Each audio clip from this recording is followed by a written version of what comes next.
ভারত খুবই তাদেরকে মানে আলতো আলতো ভালোবাসা দিয়ে তারা এখন স্বপ্ন দেখাচ্ছে ক্ষমতার। তারাও আলতো আলতো একটা সমালোচনা, ধরি মাছ নাচুই পানি, হ্যাঁ, টাইপের কথা বলে তারাও যদি ভারতের সাথে একটা সম্পর্কের আবহ তৈরি করে, তাহলে বাংলাদেশের মানুষ এটাকে সহজভাবে মেনে নিবেন। অন্য কোনো ভুলের প্রয়োজন হবে না, একটা ভুল এনাফ বিএনপির পতনের জন্য। আই এম টেলিং ইউ, আজকে লিখে রাখেন সাগর ভাই, আজকে যে তারিখে আমরা কথা বলছি, এইটা যদি বিএনপি নীতি নির্ধারকরা না বুঝে, তারা ভুলের ভিতরে থাকবে। ভারত বাংলাদেশ। ভারত কি শেষমেশ বিএনপিকেই বেছে নিতে চাইছে, অথবা বিএনপি ভারতের আস্থা অর্জন অবশেষে করতে পারলো? বিএনপির যে আচার আচরণ তাদের সব কিছু মিলিয়ে দেখা যাচ্ছে তারা ভারতের ফাঁদে পা দিয়েছে। তো বিএনপি ভারতের ফাঁদে পা দিয়ে তারা ক্ষমতাতে যাচ্ছে, অর্থাৎ ভারত অথবা বিএনপিকে ম্যানেজ করেছে আর বিএনপিও ম্যানেজ হয়েছে।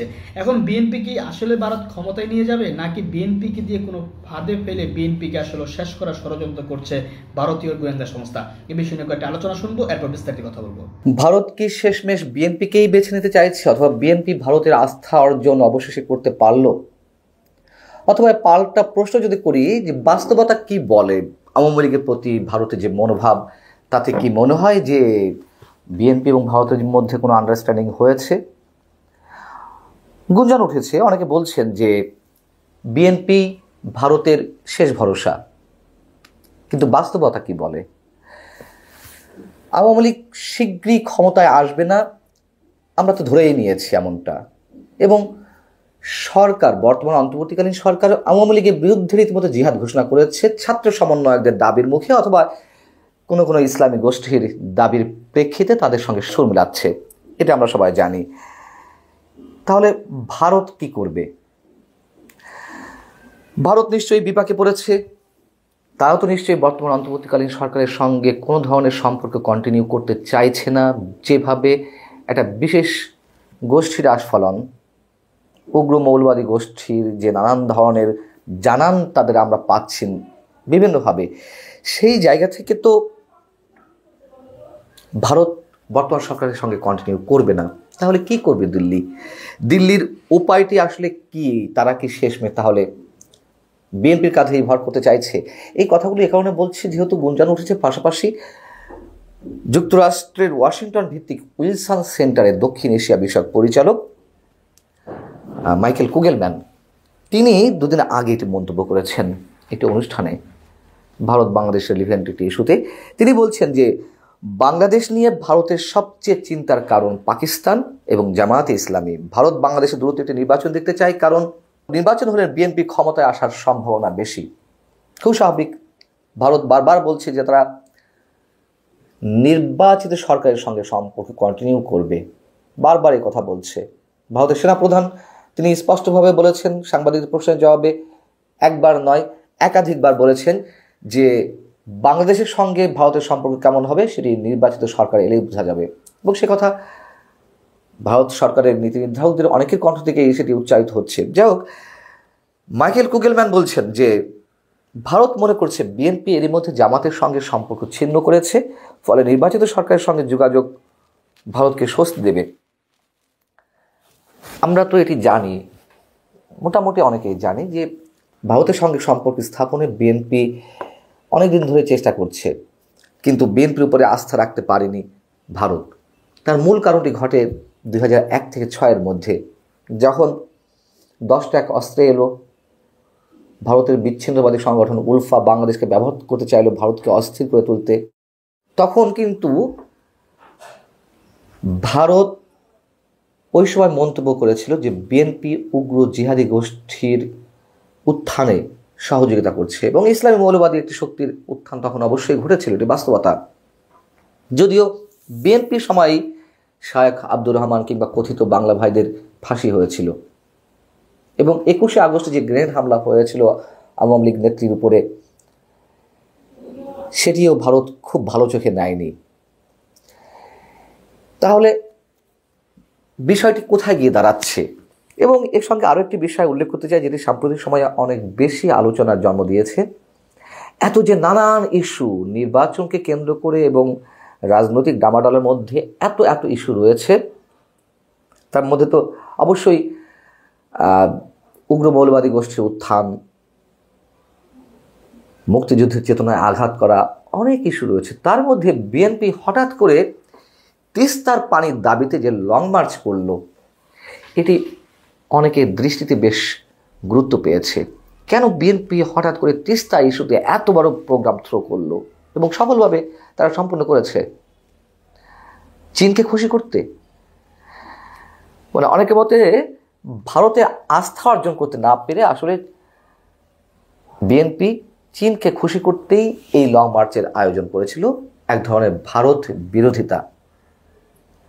আবার অনেকে এটাও বলতে পারেন যে ভারতের চোখে বিএনপির ইম্পর্টেন্সটি তুলে ধরতে বিএনপি ভারতের এই বিরোধিতাটা করেছে, হতে পারে। এখন চীনের সঙ্গে তো একটি সম্পর্ক জামায়াত ইসলামী কিংবা বর্তমান যে অন্যান্য রাজনৈতিক দল রয়েছে তার মধ্যে ডানপন্থী যে দলগুলো, তাদের সাথে একটা সখ্যতা গড়ে উঠেছেই। পাশাপাশি আমরা দেখছি যে গত কয়েকদিনের মধ্যেই বিএনপির বিভিন্ন পর্যায়ের নেতা চীন সফরে গিয়েছে এবং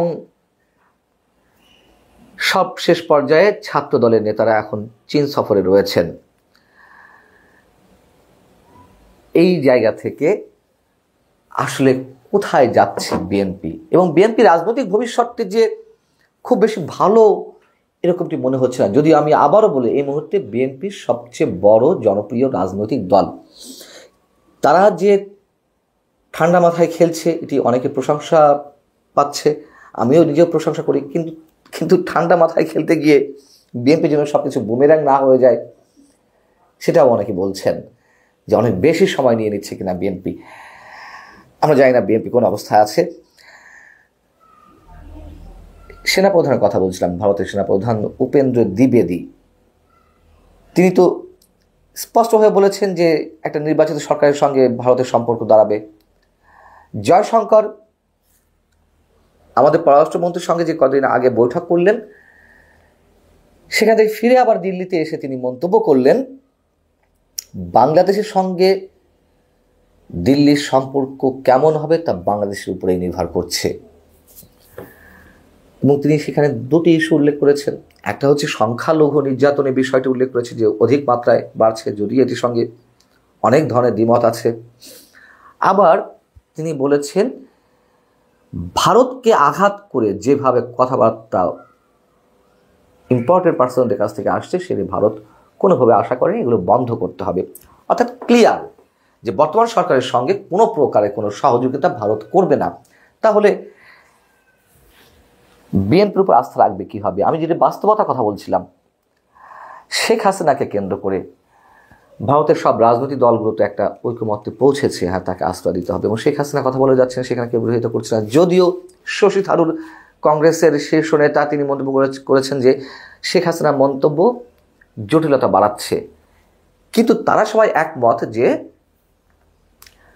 আওয়ামী লীগের সঙ্গে ভারতে একটা ঐতিহাসিক সম্পর্ক রয়েছে, সেখান থেকে তাদের সফট কর্নারটি প্রকাশ পায়। যেমন ওপিজে দার ইউনিভার্সিটির অধ্যাপক শ্রী রাধা দত্ত তিনিও মন্তব্য করেছেন বিবিসির কাছে যে ভারতের সঙ্গে আওয়ামী লীগের একটি ঐতিহাসিক সম্পর্ক এবং সে ধারা অব্যাহত থাকবে। তাই বলে এই না যে আওয়ামী লীগ আওয়ামী লীগের উপর এককভাবে ভারত নির্ভর করে থাকবে। এবং এটি সবাই বলে আসছে যে দিল্লিকে বেছে নিতে হবে, একক দলের উপরে নির্ভর করে থেকে সবসময় রাজনীতি করবে, এটি হবে না, সেটি দিল্লির জন্য ক্ষতির কারণ হয়ে দাঁড়াতে পারে। এখন আওয়ামী লীগের নেতাকর্মীরা তো অপেক্ষায় আছে ভারত কিছু একটা করবে। ভারত যে কিছু একটা করছে সেটাই আমি নিজেও জানি। ভারত তো বসে নেই, ভারত বসে থাকার কথা না। এবং যেটুকু এখনো পর্যন্ত জানি যে আওয়ামী লীগকে সামনে রেখে ভারত এগোনোর চেষ্টা করছে। মাইকেল কুগলম্যান যেটি বলছে তার সঙ্গে আমি একমত। যদি বিএনপিকে বেছে নেয়, তবে এক্ষেত্রেও আমার একটু খানিকটা দ্বিমত আছে। বেছে নেওয়া না নেওয়ার বিষয় নয়, ভারতকে বাংলাদেশের গণতন্ত্রের প্রতি শ্রদ্ধাশীল হতে হবে। একবার আওয়ামী লীগকে বেছে নিল বা বিএনপিকে বেছে নিল, এই বেছে নেওয়ার মধ্যেই তো এক ধরনের দুর্বিসন্ধি থাকে। আমরা বেছে নেওয়ার পক্ষে নয়, বরং বাংলাদেশের জনগণকে বেছে নেবে ভারত, অর্থাৎ গণতন্ত্রের প্রতি শ্রদ্ধাশীল জানাবে, সেটাই আমাদের প্রত্যাশা। এবং আওয়ামী লীগকে আবারও ফিরে আসার কোনো সম্ভাবনা দেখছে কিনা, এমনও দেখছি যে ভারত নির্ভরশীল হয়ে গেছে, তারা পুরোপুরি সেই ভারত নির্ভরশীল শীলতার উপর ভিত্তি করে কতটুকু আওয়ামী লীগের আবারও বাংলাদেশের রাজনীতি ফিরে আসার সম্ভাবনা আছে, এবং ফিরিয়ে আনতে বা আসার সুযোগ দেয়া কতটুকু উচিত অনুচিত এ নিয়ে তো এখনো পর্যন্ত বিতর্ক রয়ে গেছে, সে নিয়ে আমরা কথা বলবো।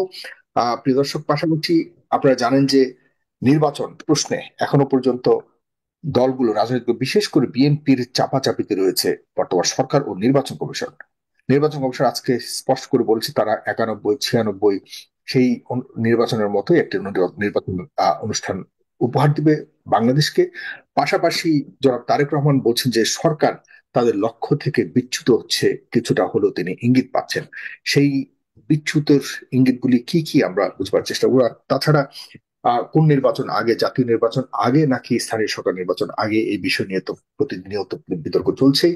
আজকের এই অনুষ্ঠানে আমরা এসব নিয়ে কথা বলবার চেষ্টা করি। প্রিয় দর্শক, আহ আছেন আমাদের সাথে ব্যারিস্টার সরোয়ার হোসেন, তিনি রাজনীতিবিদ, পাশাপাশি তিনি একজন আইনজীবী, বাংলাদেশ সুপ্রিম কোর্ট। আছেন জাহিদুল করিম চৌধুরী পলাশ, তিনি রাজনৈতিক বিশ্লেষক। আছেন নরেন্দ্রনাথ মজুমদার, তিনি সাধারণ সম্পাদক বিবেকানন্দ ফাউন্ডেশন বাংলাদেশ।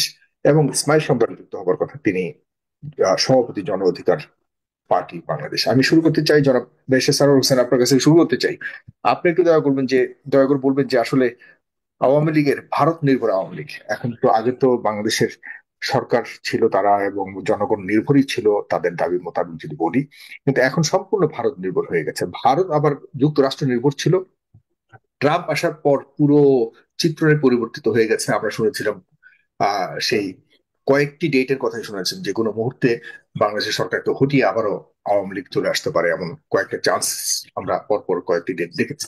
এখন ট্রাম্পও আসলো, আবার অন্যরকম আমরা চিত্র দেখতে পাচ্ছি। সবকিছু মিলিয়ে আপনার কাছ থেকে একটু শুনতে চাই। ধন্যবাদ আপনাকে, ধন্যবাদ আজকের সহ-আলোচক এবং সুপ্রিয় দর্শক। দেখুন, ভারত বাংলাদেশকে যেভাবে পেতে চেয়েছিল, তাদের তথাকথিত স্বাধীনতা যুদ্ধের যে সমর্থন, সেটা ছিল মূলত পাকিস্তানকে ডিভাইড করা, ইন্ডিয়া একটা রিজিওনাল পাওয়ার হিসেবে আবির্ভূত হওয়ার চেষ্টা। 27শে মার্চ 1971 সালে কে সুব্রমণিয়াম বলেছিল, যখন এই পাকিস্তান মিলিটারি ক্র্যাকডাউন করেছিল, যে এবার পাকিস্তান ভাগ করার সুযোগ এসছে, যদি এটা মিস হয় 1000 বছর এরকম সুযোগ নাও পেতে পারে। ভারত চেয়েছিল বাংলাদেশে সবসময় ভুটানের মতো একটা সরকার থাকবে এবং তারা বাংলাদেশকে লুটপাট করবে। স্বাধীনতার পরে 1973 সালেই শেখ মুজিবুর রহমান ভারতের এই নিকৃষ্ট ফরেন পলিসি বুঝতে পেরে তিনি মুসলিম ওয়ার্ল্ডের সাথে সম্পর্ক করতে উদ্যোগ নিয়েছিলেন, এবং আহ, তিনি ভারতের নিয়ন্ত্রণের বাইরে চলে আসছিলেন, যে শুধু ভারতের সাথে সম্পর্ক রাখলে বাংলাদেশ কখনো উন্নতি হবে না, বাংলাদেশের কখনো স্বাধীনতার যে স্পিরিট, সেই স্পিরিট কখনো সমুন্নত থাকবে না। এরপর 75 ঘটলো, প্রেসিডেন্ট জিয়া আসলো, এরশাদ আসলো, এরপরে বেগম জিয়া আসলো। এই সরকারগুলোতে কখনই ভারত, ইভেন আওয়ামী লীগ 96 থেকে 2001 যে সরকার পরিচালনা করছে, কখনই বাংলাদেশকে পরিপূর্ণভাবে ভারতের নিয়ন্ত্রণে নিতে পারেনি। পরিপূর্ণভাবে ভারতের নিয়ন্ত্রণে নেওয়ার প্রক্রিয়া শুরু হয়েছিল সেই প্রথম 11-এর সময়। তখন মঈনু আহমেদ ঘোড়া ডিপ্লোমেসি করে ঘোড়া এনে বাংলাদেশকে একটা পাতানো নির্বাচন, আমি 30শে ডিসেম্বর 2008-এর নির্বাচনের কথা বলছি, সেটাও পাতানো নির্বাচন ছিল। সেই পাতানো নির্বাচনের মাধ্যমে শেখ হাসিনাকে ক্ষমতা এনে শেখ হাসিনাকে সম্পূর্ণ রয়ের নিয়ন্ত্রণ নিয়ে যায়। ভারত বাংলাদেশকে যেভাবে চেয়েছিল যে আওয়ামী লীগকে জনবিচ্ছিন্ন করে জনগণের ম্যান্ডেটের বাইরে নিয়ে যাতে ক্ষমতায় থাকার জন্য ভারতের উপর নির্ভরশীল করে, আওয়ামী লীগ সেই ফাঁদে পা দিয়েছে। আওয়ামী লীগ 14, 18 এবং 24-এ পাতানো নির্বাচন করছে। এটা কোনো নির্বাচনই না, এটা ছিল নির্বাচনের নামে কমপ্লিটলি একটা প্রহসন। মানুষ 16 বছর যারা নতুন ভোটার হয়েছে বা পুরাতন ভোটার, কেউ ভোট দিতে পারে নাই। ভারত বাংলাদেশের গণতন্ত্র ধ্বংস করেছে, বাংলাদেশের মানবাধিকার ধ্বংস করেছে, বাংলাদেশের প্রতিষ্ঠান ধ্বংস করেছে। এই আওয়ামী লীগকে ভারতের উপর নির্ভরশীল সিনড্রোম, এটাকে সৃষ্টি করে ভারতের উদ্দেশ্য ছিল বাংলাদেশকে লুটপাট করা। 120টা চুক্তি অথবা সমঝোতা স্মারক করেছে, যেটা ছিল এক পেশে। এটা বাংলাদেশের কোনো স্বার্থ রক্ষিত হয়নি, এটা ওই ভারতেরই স্বার্থ রক্ষিত হয়েছে। বাংলাদেশের রাডার স্টেশন তারা চালাবে, বাংলাদেশের পোর্ট তারা চালাবে, বাংলাদেশের জমি ব্যবহার করবে, এবং বাংলাদেশে তাদের 15 থেকে 20 লক্ষ লোক ওয়ার্ক পারমিট ব্যতীত বাংলাদেশে কাজ করবে। অর্থাৎ এটাকে একটা প্রভিন্সের স্ট্যাটাস দিয়ে, এক্সকিউজ মি, একটা প্রভিন্সের স্ট্যাটাস দিয়ে বাংলাদেশকে লুটপাট করাই ছিল ভারতের প্রধান উদ্দেশ্য। এবং ইন্ডিয়া সেটা ফেসিলিটেট করে দিয়ে এই আওয়ামী লীগ সেটাকে ফেসিলিটেট করে দিয়েছে। সেই অর্থে আওয়ামী লীগ একটি ভারতের অলিখিত একটি প্রভিন্সের মুখ্যমন্ত্রী ছিল। তিনি ভারতের স্বার্থ সবচেয়ে বেশি দেখেছেন, বাংলাদেশের স্বার্থকে ভুলণ্ঠিত করে। সো আওয়ামী লীগের সরকার, যেটা 2009 থেকে 24 পর্যন্ত ছিল, এটা একটা প্লান্টেড সরকার ছিল, কর্তৃক প্লান্টেড একটি সরকার। সো এই শুধু আওয়ামী লীগের নেত্রী নয়, আওয়ামী লীগের একদম নিম্ন লেভেলের নেতা পর্যন্ত এই রয়ের পারপস সার্ভ করেছে, এবং তারা বুঝেছে তারা জনগণের প্রতি অন্যায় করেছে, অনাচার করেছে, লুটপাট করেছে। তারা ইন্ডিয়া সহ বিভিন্ন দেশে টাকা পাচার করেছে, যার জন্য তারা ইন্ডিয়াতে সবাই পালিয়ে গেছে। তাদেরকে এখান থেকে নিয়ে গেছে, তারা সেইখানে এখন নাতি জামাইয়ের মতো থাকছে। বাংলাদেশের জন্য দুঃসংবাদ হলো, স্বৈরাচারী পতন হওয়ার পরে যদি জীবিত থাকে পালায়ে যেতে পারে, তখন কন্টিনিউয়াসলি দেশের প্রতি ষড়যন্ত্র করতে থাকে। এখন তারা বাংলাদেশের প্রতি ষড়যন্ত্র করছে। আগে ওইখানে অজিত ডোভাল নামে একটা স্টুপিড, অশিক্ষিত, কোনো ভিশন নাই এরকম একটা ন্যাশনাল সিকিউরিটি অ্যাডভাইজার আছে ইন্ডিয়াতে। সে আগে একা একা বসে ওখানে প্ল্যান করতো। এখন তার পাশে রয়েছে তারেক সিদ্দিকী, পলাতক লেফটেন্যান্ট জেনারেল মুজিব, ডিসমিসড, এবং কয়েকজন ডিজিএফআই নাকি সেইখানে যে যুক্ত হয়েছে। এখন তারা একসাথে বসে বাংলাদেশের বিরুদ্ধে এখন ষড়যন্ত্র করবে, এটাই স্বাভাবিক। মানে যারা বাংলাদেশের কোনো পালিয়ে গেছে মানুষ, আর্মি অফিসাররা।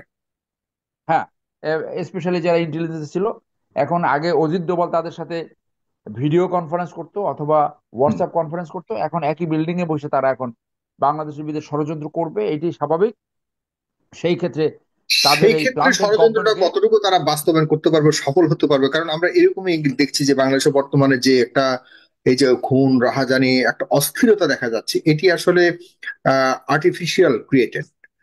এবং এগুলি আনসার করে আনসার বিদ্রোহ থেকে শুরু করে আনসার বিদ্রোহ, গার্মেন্টস, রিক্সা শ্রমিক, যা কিছু হচ্ছে, এই সব কিছুর এখানে রয়ের হাত রয়েছে। আনফর্চুনেটলি আমি সেইখানে বলতে চাই যে র বাংলাদেশে কোনো রাজনৈতিকের উপর, দলের উপর আস্থা রাখে না আদার দেন আওয়ামী লীগ। দুর্ভাগ্য হলো সত্য, বিএনপির একটা অংশ রয়ের নিয়ন্ত্রণাধীন এবং রয়ের প্রভাবে প্রভাবিত। তাদের অনেকের বক্তব্য রয়ের পারপোজ বলেই মনে হয়, এবং এইটা বিএনপির জন্য একটা ডিজাস্টার হবে, ইন্ডিয়ান তোষণ নীতি ফলন করা। সো অন্য কোনো কারণ লাগবে না বিএনপি পতনের জন্য, যদি তারা ইন্ডিয়ান তোষণ নীতি থেকে সরে না আসে। সো এখানে সেটা তো প্রভাবশালী নীতি বলছে যে নির্ধারকদের ইন্ডিয়ার কথাবার্তা। মাধ্যমে হয়তো ইন্ডিয়ার উপর মানে বিএনপির উপরে নির্ভর করে হয়তো আবারও কোনো একটা কিছু করতে পারে, যেটা বিএনপির জন্য ভালো সেই হবে না, দেশ। জায়গায় আমি বলছি, কিন্তু আমি এই সেটাই মুহূর্তে বলছি। ভারতের আমাদের ভারতের অ্যাক্সেস কতটুকু রয়েছে এই মুহূর্তে, যদি পারেন সরাসরি আসছেন আপনার কাছে, যে এই অনেক মুহূর্তে এই সরকার। অনেকখানি রয়েছে। তারা অন্তর্বর্তীকালীন সরকারের ভিতরেও অনেকখানি প্রভাবিত। হুম, আসিফ নজরুলকে অনেকে বলে সে রয়ের প্রভাবিত। ফরেন অ্যাডভাইজার তাকে বলে রয়ের প্রভাবিত, কোনো শক্ত কথা বলতে পারে না। সর্বশেষে এই যে একজন নাটকের একজন লোককে নিয়ে আসছে, সেই রয়ের লোক। এর অনেকে মনে করে 4-5 জন কমপ্লিটলি রয়ের পারপাস সার্ভ করছে। ওই হুম, জায়গাটা বলছি যে বিএনপিকে ট্রাপ করে, বিএনপিকে ক্ষমতায় যাওয়ার লোভ দেখিয়ে যারা মনে করে যে ইন্ডিয়ান কোনো না কোনো ধরনের সাহায্য দরকার ক্ষমতাতে, তাদের সাথে আমি একজন বাংলাদেশের নাগরিক হিসেবে হুম। জাতীয়তাবাদ আদর্শের ধ্যান ধারণার লোক হয়ে আমি বলবো এটা সম্পূর্ণ ভুল পলিসি বিএনপির জন্য। আমাদের আশঙ্কার জায়গা হলো এইটা, বিএনপি এমন ভুল না করুক যার মাধ্যমে ফ্যাসিজম আবার ফেরত আসে। সেইটাই হলো রয়ের প্রজেক্ট। বিএনপিকে ক্ষমতা এসে তাদের দিয়ে এমন ভাবে ভুল করাবে, ভুলের ভিতরে আবর্তিত করবে। আপনি জানেন এখন মানুষ ইতিমধ্যে বলা শুরু হয়েছে যে শুধু চেহারা বদল হয়েছে, চাঁদাবাজ, দুর্নীতিবাজ, লুটেরা, দুশ্চরিত্র কর্মকাণ্ড শুধু চেহারা বদল হয়েছে। এবং হুম, এইটা হইলো রয়ের এখন পলিসি, বিএনপিকে দিয়ে দ্রুত নির্বাচন করিয়ে বিএনপিকে ক্ষমতা আনবে। বিএনপিকে ক্ষমতা এনে তারা ভুল করবে, সেই ভুলের মাধ্যমে তারা এই ফেসিজমকে রিহেবিলেট করবে। আমাদের আশঙ্কার জায়গা এইটা, যারা ক্ষমতায় যেতে চায় তাদের জনগণের কাছে এটা প্রমাণ করতে হবে তারা এই বিপ্লবের চেতনা ধারণ করে। তারা যে এই এতগুলো জীবন স্যাক্রিফাইসড হয়েছে, এত আহত নিহত হয়েছে, তাদের জীবনের মূল্য রয়েছে বলে সেটা তাদের প্রমাণ করতে হবে। দুর্ভাগ্য হলো সত্য, বিএনপির বড় একটা অংশ র কর্তৃক প্রভাবিত, এবং তারা জনস্বার্থে এবং দেশের স্বার্থে ইন্ডিয়ার বিরুদ্ধে সেরকম স্ট্রং স্ট্যান্ড নিছে না। অন্য কোনো ভুলের প্রয়োজন হবে না, একটা ভুল এনাফ বিএনপির পতনের জন্য। আই এম টেলিং ইউ, আজকে লিখে রাখেন সাগর ভাই, আজকে যে তারিখে আমরা কথা বলছি, এইটা যদি বিএনপির নীতি নির্ধারকরা না বুঝে তারা ভুলের ভিতরে থাকবে। যার জন্য ওই যে বললেন যে ফেরত আসতে পারে কিনা, ইন্ডিয়া ফেরত পাঠাবে না। বাংলাদেশের মানুষ এইটা খুব ভালো করে বোঝে। এবারের পতনটা শুধু আওয়ামী লীগের পতন হয় নাই, এবারে পতনটা ইন্ডিয়ারও পতন হয়েছে। কারণ হুম, ইন্ডিয়ার গায়ে যেভাবে জ্বালা ধরেছে, মনে হচ্ছে তাদের পতন হয়ে গেছে। আপনি তাদের মিডিয়ার এই যে এই মলম বিক্রি করা মিডিয়ার আপনি স্টেটমেন্ট গুলো দেখছেন, আমি কয়েকটা পার্টিসিপেট করেছিলাম, কথাই বলা যায় না, ননসেন্স, একেবারে ননসেন্স। তো সেই জন্য আমি মনে করি যে এই ফ্যাসিজমের ফেরত আসার সুযোগ দ্রুত সৃষ্টি হইতে পারে যারা ক্ষমতায় যেতে চায় তাদের ভুলের মাধ্যমে। বাংলাদেশের মানুষ এই পয়েন্টে এক, যে ইন্ডিয়ার কোনো পাপেটকে বাংলাদেশের মানুষ গ্রহণ করবে না। ইন্ডিয়ার ওই ক্ষমতা হবে না আওয়ামী লীগকে বাংলাদেশে রিহেবিলেট করা। বাংলাদেশ যদি আওয়ামী লীগ যদি রিহেবিলেট হয়, সেটা হবে যারা ক্ষমতায় যেতে চায় তাদের ভুলের মাধ্যমে, এইটা আমি মনে করি। এবং সেইখানে আমাদের কথা বলা দরকার, তারা যেন এমন ভুল না করে যার হুম, মাধ্যমে এই আওয়ামী লীগ বাংলাদেশে আবার মডিফাইড ফর্মে, অন্য কোনো ফর্মে ফেরত আসে। এবং তাই যদি হয়, দেখা যাবে যে তারা ক্ষমতা এসে যদি ওই আওয়ামী লীগের মতো লুটপাট করে, মানি লন্ডারিং করে, ভোগবাদিতায় লিপ্ত হয়, তারা হুম, আবার এই বিদেশে পালিয়ে যাবে, সাফার করবে এদেশের মানুষ। আমার মতো মানুষ যারা বাংলাদেশে থাকে তারা সাফার করবে। সেই পরিস্থিতি এদেশের মানুষ আর দেখতে চায় না। সেই জন্যই দরকার ডিবেট, এবং সবাইকে এক জায়গায়, ফেসিজমের বিরুদ্ধে এক জায়গায় থাকা। যারা ফেসিজমকে রিহেবিলেট করতে চায়, যারা ফেসিজমের ভাষায় কথা বলে, যারা ইন্ডিয়ার ভাষায় কথা বলে, তাদেরকে এদেশের মানুষ প্রত্যাখ্যান করেছে এবং ভবিষ্যতেও করবে। ধন্যবাদ। ঠিক। আপনাকে অনেক ধন্যবাদ। তার মানে এখনো পর্যন্ত ভারতীয় রয়ের মাধ্যমে বাংলাদেশে আসলে অস্থিরতা তৈরি করে, কৃত্রিম উপায়ে অস্থিরতা তৈরি করে তারা চেষ্টা করে যাচ্ছে, ভারত এখনো পর্যন্ত বাংলাদেশ সরকারকে আহ, পরিবর্তন করবার ষড়যন্ত্রে লিপ্ত রয়েছে। এবং এই সরকারের অধীনে না হোক, তবে বিএনপি যদি আসে তাহলে বিএনপি কি কোনো না কোনো উপায়ে হয়তো আহ তাদের মধ্যে মিশে গিয়ে এমন একটা পরিবেশ তৈরি করতে পারে যেন আবারও আওয়ামী লীগকে ফিরিয়ে আনবার একটা পরিবেশ তৈরি হয়, সেরকম একটা ইঙ্গিত দিচ্ছেন জনাব ব্যারিস্টার সরোয়ার হোসেন। প্রিয় দর্শক, আপনারা একমত কিনা আপনাদের মতামত জানাবেন কমেন্ট বক্সে। আমি চলে যাই জনাব পলাশ চৌধুরী আপনার কাছে। আপনি বলুন দয়া করে, একই প্রশ্ন আপনার কাছে করি, আপনি আপনার বিশ্লেষণটা করুন। ধন্যবাদ আমাদের জনপ্রিয় উপস্থাপক সাইফুর সাগর সাহেব, সারোয়ার ভাই এবং দাদা, এবং আপনার অগণিত দর্শক শ্রোতা, সবাইকে শুভেচ্ছা। আমি ব্যারিস্টার ব্যারিস্টার সারোয়ার ভাইয়ের সাথে অনেকখানি একমত, বলতে গেলে পুরোটাই একমত। হয়তো আমার বলার ধরন প্রকৃতি হয়তো ভিন্ন হবে, কিন্তু মূল উপাদানটা আমার সারোয়ার ভাই যা, আমারও তা, উপলব্ধিটাও তা তেমনি। এখন আপনি বুঝেন যে ভারত যে অবস্থায়, এখানে কেউ কিন্তু, আমরা যদি খেয়াল করি, এখানে তো হাসিনাকে কেউ বন্দুক একটা ধরছে, সে ভয়ে এখান থেকে পালিয়ে চলে গেছে মুষ্টিমেয় কয়জন লোকে, অথবা একটা সামান্য কোনো একটা ভুলের কারণে কিছু হয়েছে, বিদেশে গেছে, তাকে আসতে দিচ্ছে না। ফর এক্সাম্পল, এয়ারপোর্টে সবাই ঘেরাও করে রাখছে। যদি এইটা এমন সহজীকরণ যদি কোনো পদ্ধতি হতো, তাহলে আপনি ধরে নিতে পারেন ভারত বা আমেরিকা সহযোগিতা করলে হাসিনা এখানে পুনর্বাসিত হয়ে যাবে। আমার সবচেয়ে দুঃখ লাগে এই জায়গায়, বাংলাদেশের জনগণ, বিশেষ করে একটা শ্রেণী, সব জনগণ তো নাই, ক্ষুদ্র একটা শ্রেণী মনে করে যে এটা একটা সাধারণ একটা ঘটনার মধ্যে দিয়ে হাসিনা দেশ থেকে পালিয়ে গেছে। আমার মনে হয় যে অনেকে ভুলেই যান যে এটা যে 3,000 4,000 ছাত্র জনতার একটা লোমহর্ষক হত্যাকাণ্ড এবং হুম, একটা বিশাল বিপ্লব গণ অভ্যুত্থানের মধ্য দিয়ে হাসিনা পালিয়ে গিয়েছে। এরকম একটা প্রেক্ষাপটে কখনো হাসিনা ফিরে আসার সুযোগ ভারত কেন, ভারতের আব্বা কেন, ভারতের দাদারও নেই হুম। এখানে তাকে পুনর্বাসিত করার। যতক্ষণ না পর্যন্ত ভারত আমাদের এখানে ওই কৌশলটা, যেটা সারোয়ার ভাই বললেন, কোন কোন রাজনৈতিক দলের উপরে বা যে কোনো রাজনৈতিক দলের উপরে বা একাধিক রাজনৈতিক নেতার উপরে বা একাধিক শ্রেণী পেশার মানুষের উপরে ভর করে তারা তাদের প্রকল্প বাস্তবায়ন করবে। আর এইটা বুঝতে হলে আমাদেরকে বিশাল বিজ্ঞানী হতে হবে, বিষয়টা তা না। এর আগে বিএনপি যতবারে ভারতের সাথে গিয়ে অনুনয় বিনিময় করেছে, 14 নির্বাচন, 18 নির্বাচন, 24 নির্বাচন, একটি বার, এবং দেশনেত্রী বেগম খালেদা জিয়া নিজে তিনি জেলে যাওয়ার আগে শেষ সম্মেলনে, খুব সম্ভবত আমার যদি ভুল না হয়ে থাকে, সারোয়ার ভাই জানেন যে শেষ যে সম্মেলন হয়েছিল তিনি সেখানে স্পষ্ট ঘোষণা দিয়েছিলেন ভারতকে, বাংলাদেশের ভূখণ্ডকে ভারতের হুমকি হিসেবে ব্যবহৃত হতে পারে এমন কোন কর্মকাণ্ডকে বা এমন কোন অবস্থা বাংলাদেশে তৈরি হতে দিবেন না। এই কমিটমেন্টটার আড়ালেও তো ছিল ভারতকে আশ্বস্ত করা। প্রশ্ন হলো, ভারতকে আশ্বস্ত হয়েছে? ভারতকে বিএনপি কি কাছে টেনে নিয়েছে? নেয়নি। তারা আজকে কেন বিএনপি কে দিয়ে তারা এই খেলাটা খেলতে চায়? কারণ তারা জানে তাদের যে মহা প্রজেক্ট, ভারতের জন্য সবচেয়ে জম হলো আমাদের ইসলামী দলগুলো। এখন নতুন করে আমাদের কাছে চলে আসছে ছাত্রদের তরুণ নেতৃত্ব যারা আছে এবং আপামর জনগণ, ভারত বিদ্বেষী যারা, যারা ভারত দ্বারা ক্ষতিগ্রস্ত, যারা আমাদের স্বাধীনতার সার্বভৌমত্বকে বুঝতে শিখেছে। সেটা আমাদের সেনাবাহিনীর ভিতরে বলেন, নৌবাহিনীর ভিতরে বলেন, সশস্ত্র বাহিনী, সাধারণ জনগণ, সব শ্রেণী পেশার মানুষ ভারতের বিরুদ্ধে।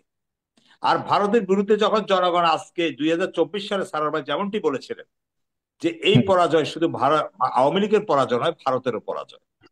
ঠিক সেই সময় যদি আমাদের প্রিয় দল, আমরা যে রাজনৈতিক দলগুলোর কথা বলি, তার উপরে যদি আমরা বুঝতে চাই বা হাওয়ায় ভেসে আমাদের কানে আসে যে ভারত খুবই তাদেরকে মানে আলতো আলতো ভালোবাসা দিয়ে তারা এখন স্বপ্ন দেখাচ্ছে ক্ষমতার, তারাও আলতো আলতো একটা সমালোচনা, ধরি মাছ নাচুই পানি, হ্যাঁ, টাইপের কথা বলে তারাও যদি ভারতের সাথে একটা সম্পর্কের আবহ তৈরি করে, তাহলে বাংলাদেশের মানুষ এটাকে সহজভাবে মেনে নিবে না। কারণ আমাদেরকে ভুলে গেলে চলবে না, এটা বিশাল এক রক্তের সমুদ্র দিয়ে এই সরকারের বিতাড়িত হয়েছে এবং ইউনূস সাহেব এই সরকার পরিচালনা করছে। এটা কোনো সাদামাটা কোনো তত্ত্বাবধায়ক সরকার নয়। এটা কোনো রাজনৈতিক দলগুলোর একার কোনোভাবেই কোনো নির্বাচনের বা দাবিতে বা তত্ত্বাবধায়ক সরকারের দাবিতে যে আন্দোলন, চলমান আন্দোলনটা ছিল, সেই আন্দোলনের প্রেক্ষিতে এই সরকার তৈরি হয়নি। এই সরকার তৈরি হয়েছে বিশাল কিছুকে স্বপ্নকে সামনে নিয়ে। যে স্বপ্ন বাস্তবায়ন করতে গেলে ভারত আমাদের সামনে সবচেয়ে বড় বাধা।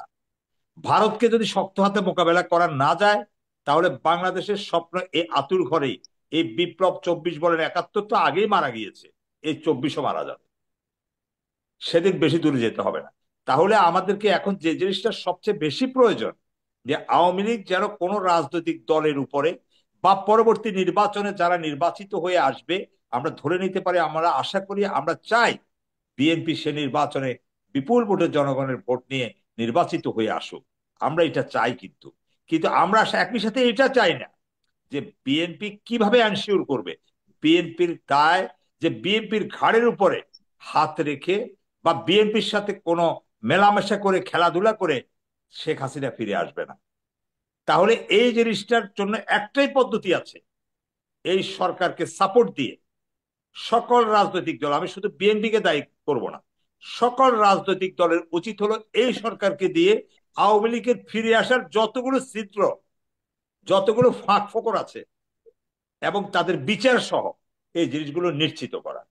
এটার জন্য এই জিনিসটাকে যদি ব্যাহত হয়, হাতছাড়া হয়, তাহলে আপনি ঠিক সারোয়ার ভাই যেভাবে বললেন, আমি আপনার সাথে কণ্ঠ মিলিয়ে বললাম, আপনি এটা লিখে রাখেন, বাংলাদেশ যেই ক্ষমতায় আসুক, সেই সরকার 1 বছর, 1.5 বছর, 2 বছরের মাথায় বড় একটা সমস্যার সম্মুখীন হবে। এই আওয়ামী লীগ তাদের জন্য ব্যথার কারণ হবে। এই আওয়ামী লীগ সেই আওয়ামী লীগ, হাসিনার দেশে ঢুকার 13 দিনের মাথায় শহীদ প্রেসিডেন্ট জিয়াউর রহমানকে হত্যা করা হয়েছিল, যিনি বাংলাদেশকে একটা বহুদলীয় গণতন্ত্র উপহার দিয়েছিলেন। আমরা কেন ভুলে যাই এটা? এই এই হাসিনাকে ফিরিয়ে আনার জন্য 111-এর সরকার যখন তাকে দেশ থেকে বের করে দিয়েছিলেন, আপসীন নেত্রী, গণতন্ত্রের মা বেগম খালেদা জিয়া স্টেটমেন্ট দিয়েছিলেন জেলখানা থেকে তাকে ফিরে আসতে দেওয়া হোক, যখন এয়ারপোর্টে তাকে বাধা দেওয়া হচ্ছিল, ফ্লাইট গুলো ক্যান্সেল হচ্ছিল। কিন্তু সেই প্রতিদানে কি করলেন? এই 80 বছরের বৃদ্ধ মহিলাকে, গণতন্ত্রের মাকে, বাংলাদেশের অতন্ত্র প্রহরীকে তিলে তিলে নিঃশেষ করার জন্য কারাগারে বন্দি রেখেছে। এই হলো সেই আওয়ামী লীগ। আপনি আওয়ামী লীগকে বিশ্বাস করবেন কেন? এই আওয়ামী লীগ সেই আওয়ামী লীগ যে আওয়ামী লীগ তিন রেখা, তিন জোটের রূপরেখা স্বাক্ষর করে সেই এরশাদকে কখনো ইয়েতে নিবে না, কোন রাজনৈতিক কর্মকাণ্ডে নিবে না। সে তার সাথে অ্যালায়েন্স করে বাংলাদেশের মানুষের বুকের উপর দিয়ে স্টিম রোলার চালিয়েছিল। এই হাসিনা, এই আওয়ামী লীগ, এই শেখ মুজিব তো তাই। এই আওয়ামী লীগ তো সেই আওয়ামী লীগ যে বলেছিল যারা এরশাদের অধীনে নির্বাচনে যাবে তারা জাতীয় বেঈমান হবে। তারাই নির্বাচনে গিয়েছিল 24 ঘন্টার ব্যবধানে। তারা কেন আজকে রাজনৈতিক দলের নেতারা বা কিছু কিছু অংশ কেন তার কথায় আজকে পাল্লায় পড়ে বা তাকে স্পেস দেওয়ার বা অ্যাকোমোডেট রাজনীতি করার বয়ান সামনে নিয়ে আসবে? কেন অতীত থেকে আমরা শিক্ষাটা নেই না? সাপকে বিশ্বাস করা যাবে, এটা আওয়ামী লীগকে বিশ্বাস করা যাবে না, আওয়ামী লীগকে বিশ্বাস করা যাবে না।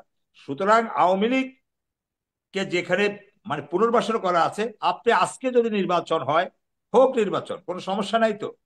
হুম। সংস্কার হবে না, ইউনূস সাহেব তো বলে না যে সংস্কার জোর করে চাপিয়ে দেব।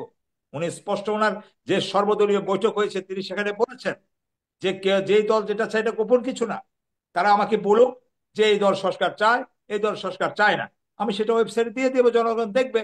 বা এতটুকু সংস্কার চায়, তার মানে উনি তো ক্ষমতায় থাকতে চাচ্ছেন না, উনি সংস্কার করবেনই, এরকম গোধরেও বসেননি। কিন্তু সংস্কার যদি না হয় তাহলে সবার কপালে দুঃখ আছে, বুঝতেছে না শুধু এই জায়গাটায়। কারণ আপনি যদি সংস্কার না করে, আর আপনি যদি আরপিও সংশোধন না করেন, রাজনৈতিক ভাবে যদি আওয়ামী লীগকে যদি আপনি নিষিদ্ধ না করেন আর তাদের নিবন্ধন যদি বাতিল না করেন, তাহলে স্পেস থাকাকালীন যদি নির্বাচিত কোন সরকার আসে, এই সংবিধানকে যদি আপনি মীমাংসা না করেন, সে 72 সংবিধান যদি অন্তত বাতিল না করেন, যদি যুক্তিসঙ্গত যদি একটা জাতীয় সনদের মাধ্যমেও যদি আপনি যদি সংস্কার প্রস্তাব গৃহীত না হয়, এই সংবিধানের আলোকে আওয়ামী লীগ পুনর্বাসিত হওয়া অত্যন্ত স্বাভাবিক ঘটনা। আর জি। আমরা কিভাবে ঝুঁকির মুখে আমাদের এই সন্তানদেরকে, এক মিনিট, আমাদের এই সন্তানদেরকে, আমাদের ভাইদেরকে আমরা ছেড়ে দিচ্ছি?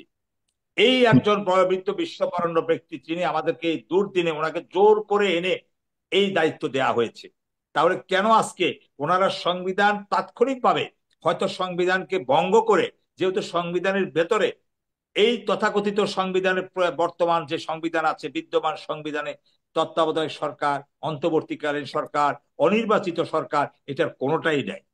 এবং আপনি সুপ্রিম কোর্ট থেকে রেফারেন্স নিতে হবে, এরকম কোনো বিধানও নাই।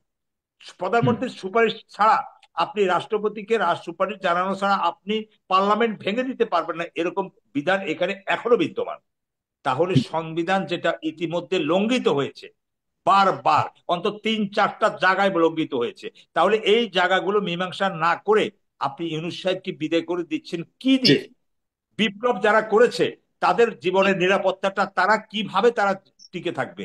তাদের আগামী দিন বাংলাদেশে বেঁচে থাকা কেমন করে গড়ে উঠবে? জি। কারণ এই সংবিধান মীমাংসিত না হলে অবশ্যই আপনার হাসিনা ফিরে আসবে। আর ভারত এই সংবিধানের আলোকের দোহাই দিয়ে, গণতন্ত্রের স্পেসের সবক দিয়ে আবার আওয়ামী লীগকে এখানে পুনর্বাসন করবে।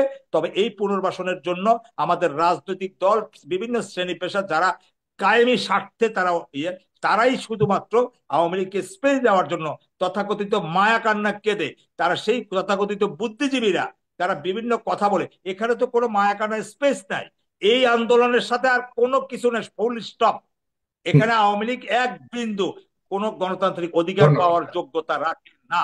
এই হলো সর্বশেষ কথা। আওয়ামী লীগকে তার অধিকার পাওয়ার জন্য যারাই বলবে, তারাই গণশত্রু, তারাই দেশের শত্রু, তারাই জনগণের শত্রু। আর জি। বিএনপি যেটা করছে সেই কথাটা আমরা পরের পর্বে আলোচনা করব, যে জি, বিএনপি আমি আমি আসছি, সেগুলো নিয়ে নির্বাচন নিয়ে আসছি দ্বিতীয় পর্বে অবশ্যই আলোচনা ভারতের করবো। প্ররোচনা না, ভারতের প্ররোচনায় তাদের বিভিন্ন এলাকার লোকজন যে প্রপাগান্ডা গুলো করছে বিচ্ছিন্ন ভাবে, এগুলো কিন্তু অনেক ভাবে মিডিয়া আনছে যেন বিএনপি নির্বাচনের জন্য চাপ তৈরি করে, জি। বিএনপি যেন নির্বাচন ছাড়া আর কিছু না জি, বলে। আমি এটাও আসছি, ভারতের একটা খেলা, গুরুত্বপূর্ণ আলোচনা। আর এটাও ভারতের একটা দ্বিতীয় সেগমেন্টে আরো একটা অংশ। বিস্তারিত কথা বলবো। জি, ওটা নিয়ে বিস্তারিত দ্বিতীয় সেগমেন্টে আরো বেশি কথা বলবো। জনাব নরেন্দ্র মজুমদার, ভারত নিয়ে কথা হচ্ছে, আর ভারত সম্পর্কে আপনি খুব ভালো জানেন। আপনার কাছ থেকে একটু এই বিষয়ে মন্তব্য চাই। একটু আগে জনাব এস জয়শঙ্কর, ভারতীয় পররাষ্ট্রমন্ত্রী, তিনি বলেছেন যে বাংলাদেশের অন্তর্বর্তী সরকারে যারা আছেন তারা সবকিছুর জন্য ভারতকে দোষারোপ করে। তা একেবারেই হাস্যকর। আমি প্রতিদিন সকালে উঠেই আপনাকে দোষারোপ করতে থাকি, তখন আপনি একা একা বলতে পারবেন না আমি আপনার সঙ্গে ভালো সম্পর্ক চাই। আমরা চাই পরিস্থিতি শান্ত হোক, বাণিজ্য, পারস্পরিক যোগাযোগ ও অন্যান্য সম্পর্ক স্বাভাবিক থাকুক। আজকে তিনি এই মন্তব্য করেছেন।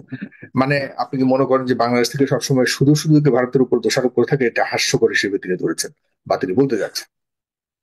দাদা শুধু সম্পূর্ণ নমস্কার। একটা প্রশ্ন দাদার সাথে বলে রাখি, নমস্কার দাদা, শুধু এই জায়গাটা একটু অ্যাড্রেস করেন যে তারা যে বললো এটা বলছে, এটার সাথে আপনি ওই জায়গাটা একটু যোগ করে দিয়েন যে হাসিনা সেখানে গেছে যে কোন ইমিগ্রেশন দিয়ে তারা গেছে, সেটা কি অবৈধ অনুপ্রবেশকারীর ভিতরে পড়ে কিনা। ধন্যবাদ দাদা, একটু দেখেন। হ্যাঁ, নমস্কার। নমস্কার দাদা, শুনতে পাচ্ছেন? জি জি জি, শুনতে পাচ্ছি, বলুন। হ্যাঁ, নমস্কার। আমাদের আগামী 26 তারিখ হচ্ছে আমাদের শিবরাত্রি। তা বিশেষ করে চন্দ্রনাথ পাহাড়ে এটা বড় আকারে উদযাপন হয়। 26 26 তারিখ সকালে শুরু হবে, 27 তারিখ সকালে তিথি শেষ হবে। 25 26 27 28 4 দিন থেকে সেখানে প্রায় 20 লাখের লোকের সমাগম হয়। ইদানিং আইন শৃঙ্খলা পরিস্থিতি কিছুটা অবনতি হয়েছে, মাঝখানে তো স্বাভাবিক হয়েছিল। আপনাদের মাধ্যমে সরকারের কাছে এবং স্বরাষ্ট্র মন্ত্রণালয়ের কাছে যারা এখানে এই কাজে নিয়োজিত, যাতে আমাদের পথে ঘাটে কোনো তীর্থযাত্রীরা মানে কোনো সামান্যতম হোক কোনো বিঘ্নতি না ঘটে, তাহলে এটাকে তারা ভারতের মিডিয়া তিল করে দাল করে প্রচার করে খুবভাবে আমাদের হেনস্থা করার চেষ্টা করে এবং সরকারি সজাগ দৃষ্টি রাখার আহ্বান জানাচ্ছে। এখন জয়শঙ্কর যে কথা বলেছে, আসলে বিষয়টা মানে কিছুটা ওরকমই। আমরা কিন্তু এখানে ভারত নিয়ে বেশি আলোচনা করতেছি। ভারতকে এমন আলোচনা করতেছি, ভারতকে আমরা আলোচনা করে কিন্তু নেগেটিভ কিন্তু একটা প্রচার, সেটা করে ভারতের বেশি মূল্যায়ন দিচ্ছি। আসলে ভারত এই আমলিগ সরকারের পরে 2014 সালের নির্বাচনে পরে শেখ হাসিনা কিন্তু আস্তে আস্তে নিজের এক অতিমাত্রায় পৌঁছে নিয়ে গেছে। সেখান থেকে তিনি আর কেউ দাম দিতে চান নাই, সে দলের ভিতরে এবং বাইরেও, বিদেশ তো দূরের কথা। সেখান থেকে 18 সালে নির্বাচন হওয়ার পরে শেখ হাসিনা পৃথিবীর গড মনে করা শুরু করছে। তখন তার পাশে চাটুকার এবং পরিবার, এই ছাড়া কোনো লোক আর স্থান পায়নি। এবং ভারতের ভারতের কিছু কিছু অবজেকশন ছিল নমিনেশন দেওয়া নিয়ে, কিছু কিছু পদ পদবি নিয়ে, উনি সেগুলো আর শুনতেন না। যেমন 2012 সালে মানে ফিনান্স করেছিল এই যে দরবেশ পাকিস্তান দিবসে, এবং সে পিস টিভিতে ওরা টাকা দিছিল। তাকে বলছিল দরবেশ কোনো কাজে নমিনেশন না পাক, সালমা রহমান পাক, এরকম কিছু কিছু গুজব শোনা যায়, কিছুটা সত্য। এবং সে করছে, ফিনান্স করেছিল, সত্য, মানে স্পন্সর করছিল। সেখানে দরবেশের নমিনেশন দিচ্ছে। এবং ভারতের যে কিছু চুক্তি টুক্তি যা বলেন, হ্যাঁ, চুক্তি করে ভারত আমাদের ডমিনেট করছে। ভারতরা কিছু করুক আর না করুক বোঝাতে পারছে যে বাংলাদেশটা আমাদের পায়ের নিচে, কতটা নিচে রাখতে পারছে এটা জানি না। আর আমরাও গমতি করে যে ভারত বিরোধিতা করি, এটাও ঠিক না, কারণ এই সরকারে আমার মনে হয় ভারতই ফেলছে। কারণ এই সরকার অন্য কোনো সব দেশের সঙ্গে সম্পর্ক খারাপ করতে করতে করতে করতে শুধু ভারতের উপরে ডিপেন্ডেন্ট ছিল। আর ভারত যখন সরে গেছে তখন কোনো জায়গা ছিল না। এমন এমন একটা বিষয় যে শেখ হাসিনা ভারতের যখন কোনো কথা শুনে নাই, তখন তো আমরা একটা শিক্ষা দিয়ে দিই। আর আওয়ামী লীগের সাথে হচ্ছে ভারতের পুরোনো একটা শত্রুতা আছে, একটা রাগ আছে। শেখ মুজিবুর রহমান যখন পাকিস্তান থেকে লন্ডনে ভারতে আসছিল, দিল্লি এসে ইন্দিরা গান্ধীরা বলছিল যে আপনার সেনাবাহিনী আপনি কখন আমার দেশ থেকে আনবেন। এটা ইন্দিরা গান্ধী ভালোভাবে নেয় নাই, যার ফলশ্রুতিতে কিন্তু শেখ মুজিবুর বেশি দিন বাঁচতেও পারেন নাই। এখন মূলত ইন্ডিয়া এই আওয়ামী লীগ সরকারে এমন একটা জায়গায় নিয়ে ফেলছে যে আওয়ামী লীগ আর কোথাও জায়গা পায় না। কিন্তু আমাদের দেশের মানুষ যারা এই সরকারের মানে চাটুকার এবং পরিবার এবং কিছু নির্বোধ মানুষ যারা না বুঝে এই সরকারের সমর্থন করছে, তারা এখানে কষ্টটা পাচ্ছে এবং তারা সেই চেষ্টাটা করছে উনি আবার পুনরুজ্জীবিত হোক। কিন্তু এটা সম্ভব না। কোন কোন কারণে সম্ভব না? যেমন শাহবাগে যে আন্দোলন 2013 সালে হয়েছিল, শেখ হাসিনা সংসদ দ্বারাই বলছিল যে আমার মন চাইবে ওখানে ছুটে যায়। কিন্তু তার কিছুদিন পরে কিন্তু হানিফ বলছিল যে গণজাগরণ মঞ্চের দরকার নাই। অর্থাৎ শেখ হাসিনা যখন তাকে প্রয়োজন তখন তাকে দরকার হয়, যখন তাকে প্রয়োজন হয় তখন তাকে ছুড়ে মারে। ঠিক এই যে সে জাতির সাথে একের পর এক প্রতারণা করছে, সে আওয়ামী লীগ জন্ম সৃষ্টির লগ্ন থেকে প্রতারণা দিয়ে আওয়ামী লীগের জন্ম। শেখ মুজিব তো আওয়ামী লীগের কিছু না, আওয়ামী লীগের একজন যুগ্ম সাধারণ সম্পাদক ছিল। মৌলানা ভাসানী এবং শামসুল হককে আওয়ামী লীগ তৈরি করছে। সেখান থেকে জয় বাংলা জয় বঙ্গবন্ধু স্লোগানে নিয়ে আসছে কি কেন? জয় বাংলা জয় ভাসানীও রাখে নাই, শামসুল হকও রাখে নাই। আরে বা ভাসানী নয়, মুসলিম লীগ ঠিক করছে, পরে উনি বলে উনি এই দল করছে। শামসুল হকের নামটা নাই, তার কবর পর্যন্ত আজ পর্যন্ত বান্ধাই নাই, সব টুঙ্গি পাড়া নিয়ে করছে। এবং ওনার দেখেন সারা দেশে এমন ভাবে মানুষের পরে ওনার চাটুকারিতা চাপাই দিছে। প্রতি উপজেলা নির্দেশনা ভাস্কর্য করতে হবে, কয়েক হাজার কোটি টাকা এটার পেছনে ব্যয় করছে, যেটা বাংলাদেশের মানুষ ভিতরে ওনার দলের লোকই খুঁজতেছিল। এবং এই সরকার পতনে 50% আওয়ামী লীগের লোক চাইছিল সরকার পতন হোক, কারণ তারা দলের ভিতরে কুকুরে কুকুরে কাঁদছিল। কারণ পিরোজপুরের এই সময় রিজাউল বাটপার, যার ইউনিয়ন চেয়ারম্যান ভোট নাই, ওনার ভাই আর বোন হেলাল আর রেহানা তার মন্ত্রী বানায় ছেড়ে দিছিল। মানে এমন একটা পর্যায়ে গেছে, সে ভারত যেমন বলছিল আমরা আমেরিকা না গেলে কি হয়, আটলান্টিক সাগর বাড়ি দিয়ে আমরা আমেরিকা যাবো না, হাজার হাজার মাইল ঘুরে দিয়ে, অর্থাৎ সে তো কেউরই দাম দিন নাই। এখন আবার বলতেছে ট্রাম্পের ছবি লাগাইয়া তোমরা মিছিল করো যেতে ওটাতে। অর্থাৎ এত বড় প্রতারক এবং বাটপার, যখন যারে দরকার তখন তারে। তিনি বারবার জঙ্গিবাদের নিয়ম করে ইসলামী দলগুলোর সাথে দেখেন খারাপ আচরণ করতেছিল, আবার সে কমিশনার হচ্ছিল, আবার হিন্দুদের ব্যবহার করতেছিল কিন্তু হিন্দুর জন্য কিছু করতেছিল না, আবার মুসলমানদের বুঝদের জন্য মডেল মসজিদ করতেছিল, আবার হিন্দুদের বুঝদের জন্য বলতেছিল সংখ্যালঘু কমিশন দেবো, সংখ্যালঘু সুরক্ষা আইন দিব।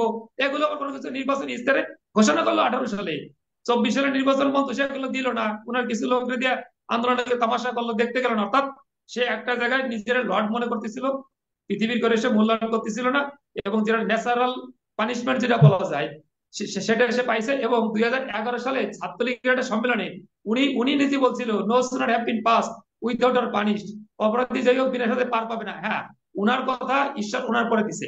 আর আমলিগরে মানে ইন্ডিয়া পর ডিপেন্ডেন্ট হওয়ার পরে ইন্ডিয়ার আমলিগরে যে কৌশল করিয়া এখন আমলিগরে কাছে টানি নিয়ে যে কায়দা প্যাকেট জি। বন্দি করছে, আর আমলিগের নেতারা ইন্ডিয়ায় যে অবস্থা আছে, আমলিগের উচিত হওয়ান আন্তর্জাতিক আদালতে মানে ভারতের নামে একটা মামলা করা, যে আমরা বুঝি নাই, আমরা একটা সহজ সরল দেওয়া, আমাদের ভারত পুষলাই আমাদের শেষ করে দিছে, এখন আমাদের বাংলাদেশ জনগণ আস্তে করে ফেলে দিছে, এই বউদের মামলা করা আন্তর্জাতিক আদালতে, তাহলে যে আমলিগ ফিরে আসতে পারে, এছাড়া পথ নাই। আর দাদাজিরা বললেন যে শেখ হাসিনাকে তাকে অবৈধ অনুপ্রবেশকারী হবে কিনা, শোনেন, শেখ হাসিনাকে নিয়ে ভারত পড়ছে একটা মহাবিপদে।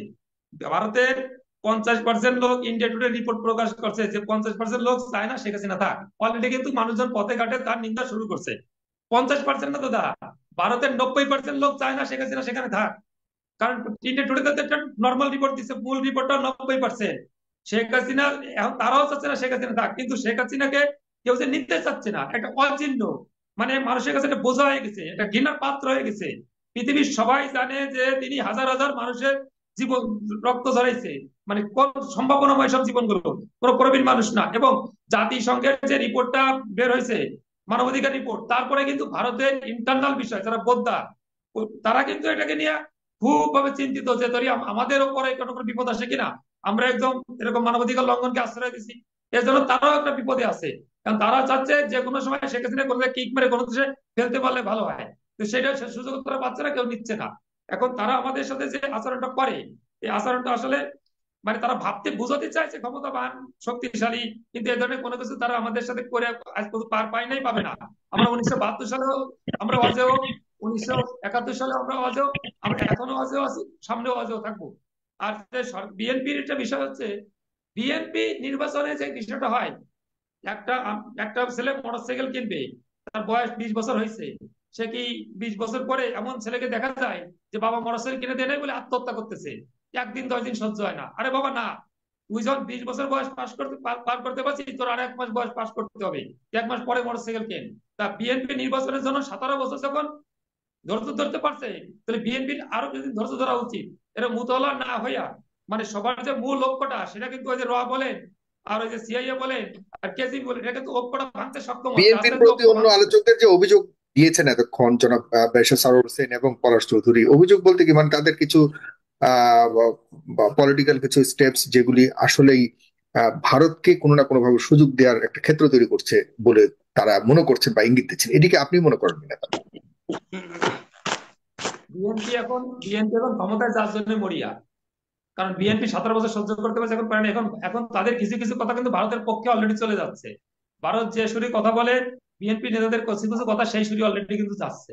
এটা হয়তো দেশের জনগণ ভালোভাবে নিচ্ছে না, মোটেও ভালোভাবে নিচ্ছে না। আর বিএনপির উচিত যে, যেহেতু 17 বছরে তারা নিজের আন্দোলন করে পারি নাই, মানে এবং তারা আগামী 34 বছরে সরকারকে নামাতে পারতো না বৈষম্য বিরোধী আন্দোলন না হলে।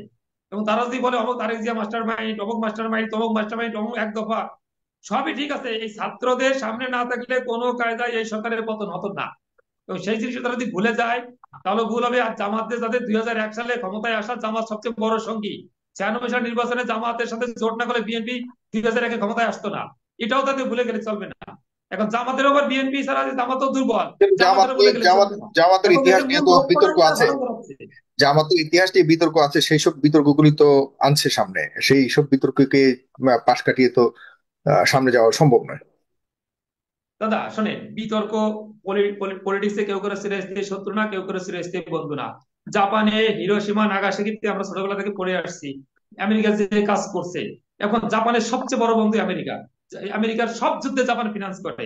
এখন যদি আমরা ওটা ধরে বসে থাকি যে কবে কার সাথে কোন আত্মীয়ের সাথে কথা কাটাকাটি হয়েছে, মার সাথে কথা কাটাকাটি হয়েছে, বাবার সাথে কথা কাটাকাটি হয়েছে, তাহলে তো আমরা সামনের দিনে এগোতে পারবো না। মানে ওই ওই যে 71 সালে জামাত কি করছে এখনকার জামাত আমরা দেখবো না তো। 2022 সালে আমাদের এই যে ইসে দিনাজপুরে একটা জায়গায় মহলার একটা ট্রলার ডুবে গেছে, সেখানে মানুষ মারা গেছে প্রায় হুম, 25 জন। 25 জন মানুষ মারা গেলে সেখানে তো টোটালি সব হিন্দু ধর্মাবলম্বী। সেখানে এক কোনো দল 10 টাকা সাহায্য করে নাই। ইভেন সরকারি সাহায্য যাওয়ার আগে জামাতে ইসলাম 3 লাখ করে 25টা পরিবারে টাকা দিচ্ছে। এখন কি হুম, আমরা জামাত ইসলামকে কি আমরা অসাংবাদিক বলতে পারি না? তারা ইসলাম সরাসরি সমর্থন করে। আর হুম, শেখ হাসিনা হচ্ছে সাইলেন্ট কিলার। শেখ হাসিনা হিন্দুদের সাইলেন্ট কিলিং ভাবে শেষ করে দিছে। জামাত মুসলমান, আমি হিন্দু, আমি দেখতে পাচ্ছি তারা ইসলাম কায়েম করার জন্য, ইসলামী মূল্যবোধের দেশ চালানোর জন্য করতেছে। That's fine. আমি সামনাসামনি আপনি দেখতে পাচ্ছি আপনি মোহাম্মদ সাগর, কিন্তু আপনি ছদ্মবেশী যে আপনি হিন্দু নাম, কিন্তু মূলত আপনি মুসলিম। যেমন মুন্নি সাহা, নাম হিন্দু মূলত মুসলিম। এইগুলো তো সাইলেন্ট কিলার, এইগুলো তো আমাদের ধ্বংস করে। উনি এই যে রমনা মন্দিরে মহালয়া অনুষ্ঠান করতো, তার স্বামী কবির হোসেন তাবুল আমাদের এটা ধোকা দেয়। শেখ হাসিনা হিন্দুদের সাথে ধোকা দিচ্ছে, বৌদ্ধদের সাথে ধোকা দিচ্ছে, জাতির সঙ্গে ধোকা দিচ্ছে, টোটাল মানবতার সঙ্গে ধোকা দিচ্ছে। সে সবচেয়ে নিজে একটা মানে সাইলেন্ট কিলার।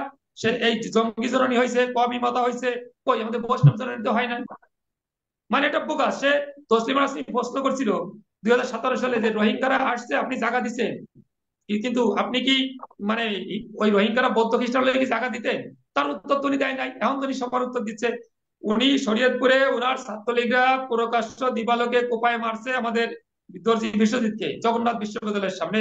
সেখান থেকে উনি কতবার বাড়ি গেছে, টঙ্গিপাড়ায় গাড়িতে করে গেছে, কই একবার কি বিশতে মার কাছে গেছে? না, ওদের রোহিঙ্গা জোরাজোরি কান্না করছে।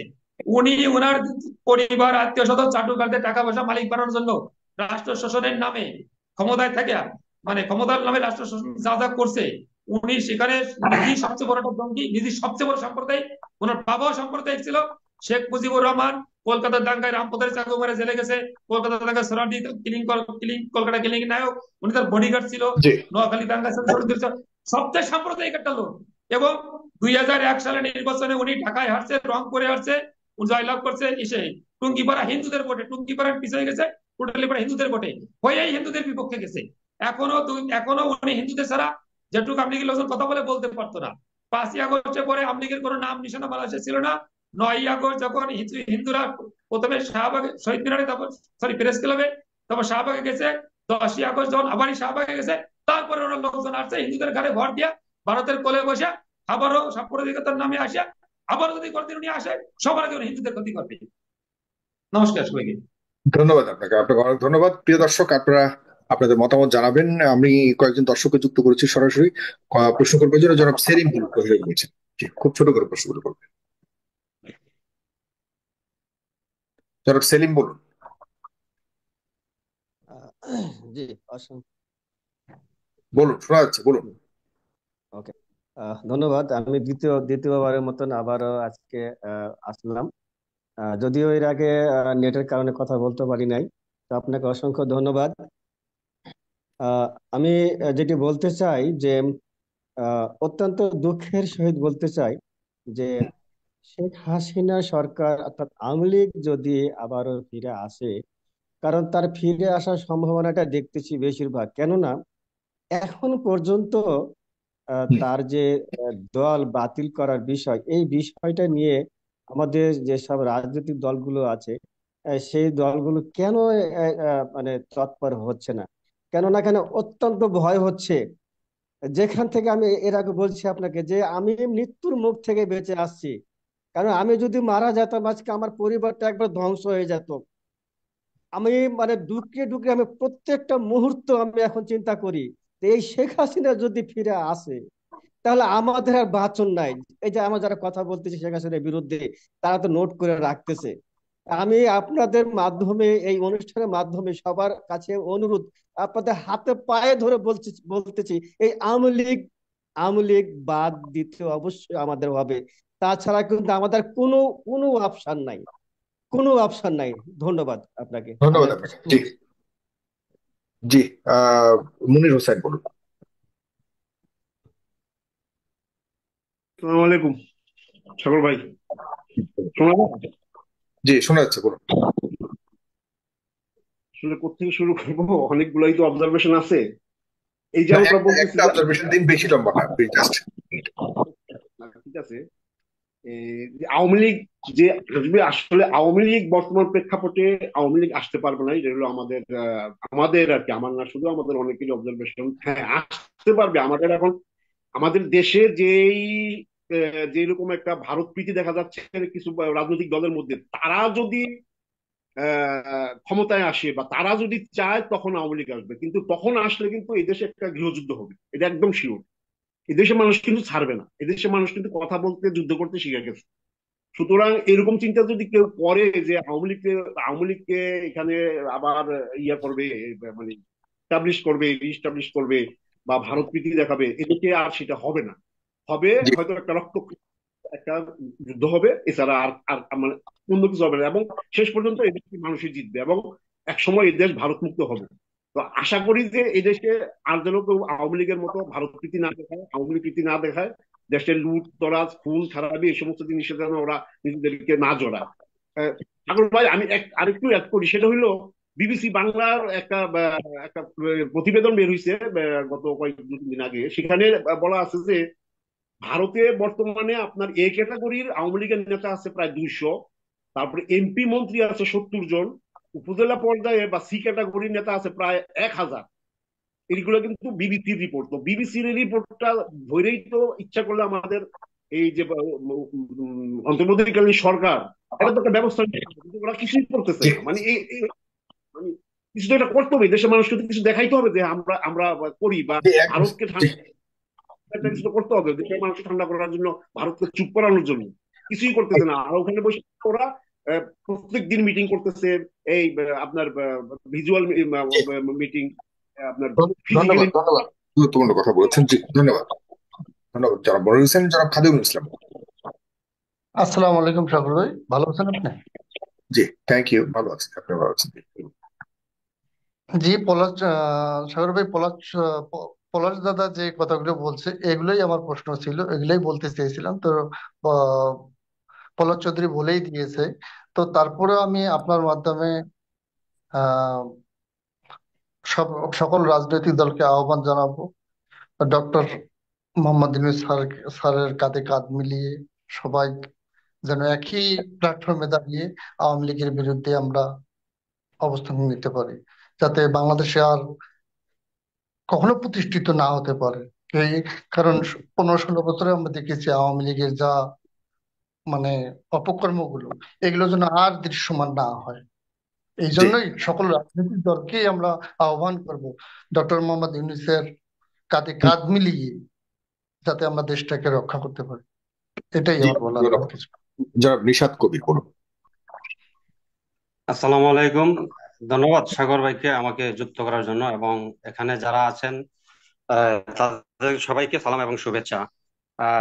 বিশেষ করে সাগর ভাইকে একটা আলাদা ধন্যবাদ। সাগর ভাই, আপনার নিউজগুলো বর্তমানে খুব মানসম্মত, তার জন্য আপনাকে ধন্যবাদ। আমি প্রশ্ন করতে চাই ব্যারিস্টার এম সারোয়ার ভাই হোসেনকে। ইদানিং আমরা দেখতে পারতেছি যে এই বিএনপির কিছু কেন্দ্রীয় নেতা বলেন আর যেটাই বলি, মানে ওনাদের বক্তব্য যেই ধরনের উস্কানিমূলক বক্তব্য, ডাইরেক্ট পয়েন্টেড, শুধু জামাত শিবির, যেটা আগে ট্যাগ লাগাইতো আওয়ামী লীগ, শুধু পয়েন্টেড করতো জামাত শিবির এবং বিএনপিকে একটু কমই দিত, বেশি চোখে দেখতো জামাত শিবিরকে। আজকে আমরা হারুন সাহেব থেকে বক্তব্য দেখলাম যে শতকরা 80 ভাগ সংস্কার হয়ে গেছে এই স্বৈরাচার পতনের মধ্য দিয়ে, তো হুম। এখন তাড়াতাড়ি নির্বাচন দেন। আচ্ছা, আপনারা এত তাড়াহুড়া করতেছেন নির্বাচনের জন্য, আপনারা সংস্কার চান না, আপনারা এই রাষ্ট্রপতির ইয়ে চান না, পদত্যাগ চান না, আপনারা তো এই জুলাই বিপ্লবের যেই একটা পদক্ষেপের দরকার ছিল যে আওয়ামী লীগের বিরুদ্ধে, সেই অবস্থান থেকে আপনারা খুবই দূরে গেছেন। আজকে বিএনপির নামে বিভিন্ন জায়গায় জায়গায় অস্ত্র উঁচিয়ে উঁচিয়ে জি, চাঁদাবাজি সবকিছু হইতেছে। শুধু এই যে আজকে কিছু এই যে বজলুর রহমান একজন কিশোরগঞ্জের একজন নেতা আছেন, উনি হারুন সাহেবের মতো লোকদের, দুদু সাহেবের লোকদের, ওনাদেরকে এমন ঘৃণা করবে। 17 বছর যে নির্যাতন ছিল ওনাদের প্রতি, মানুষ শুধু করুণা দেখাইতো, তাদের ভালোবাসা দেখাইতো। এখন আজকে 6 মাস যাবত ওনারা যা কিছু করছে, তাদেরকে অলরেডি এই 6 মাসের ভিতরে অনেক ঘৃণা শুরু হয়ে গেছে। তো আপনার জি কাছে আমার এই বক্তব্য, আপনি একটু উপর মহলে একটু আলাপ আলোচনা করে যে বিএনপির যেই আচার আচরণের কারণে আওয়ামী জি লীগ স্বৈরাচারের বিচারের বাধাগ্রস্ত একমাত্র বিএনপি দলটা, আপনি কি জি মনে করেন? ধন্যবাদ। একটু বলবেন। ধন্যবাদ ধন্যবাদ ধন্যবাদ। আমাকে সময় দেওয়ার জন্য। এসপি আবু মুসা, আসসালামু আলাইকুম। বলুন। ধন্যবাদ। আবু মুসা শেষ প্রশ্ন করতে আজকে।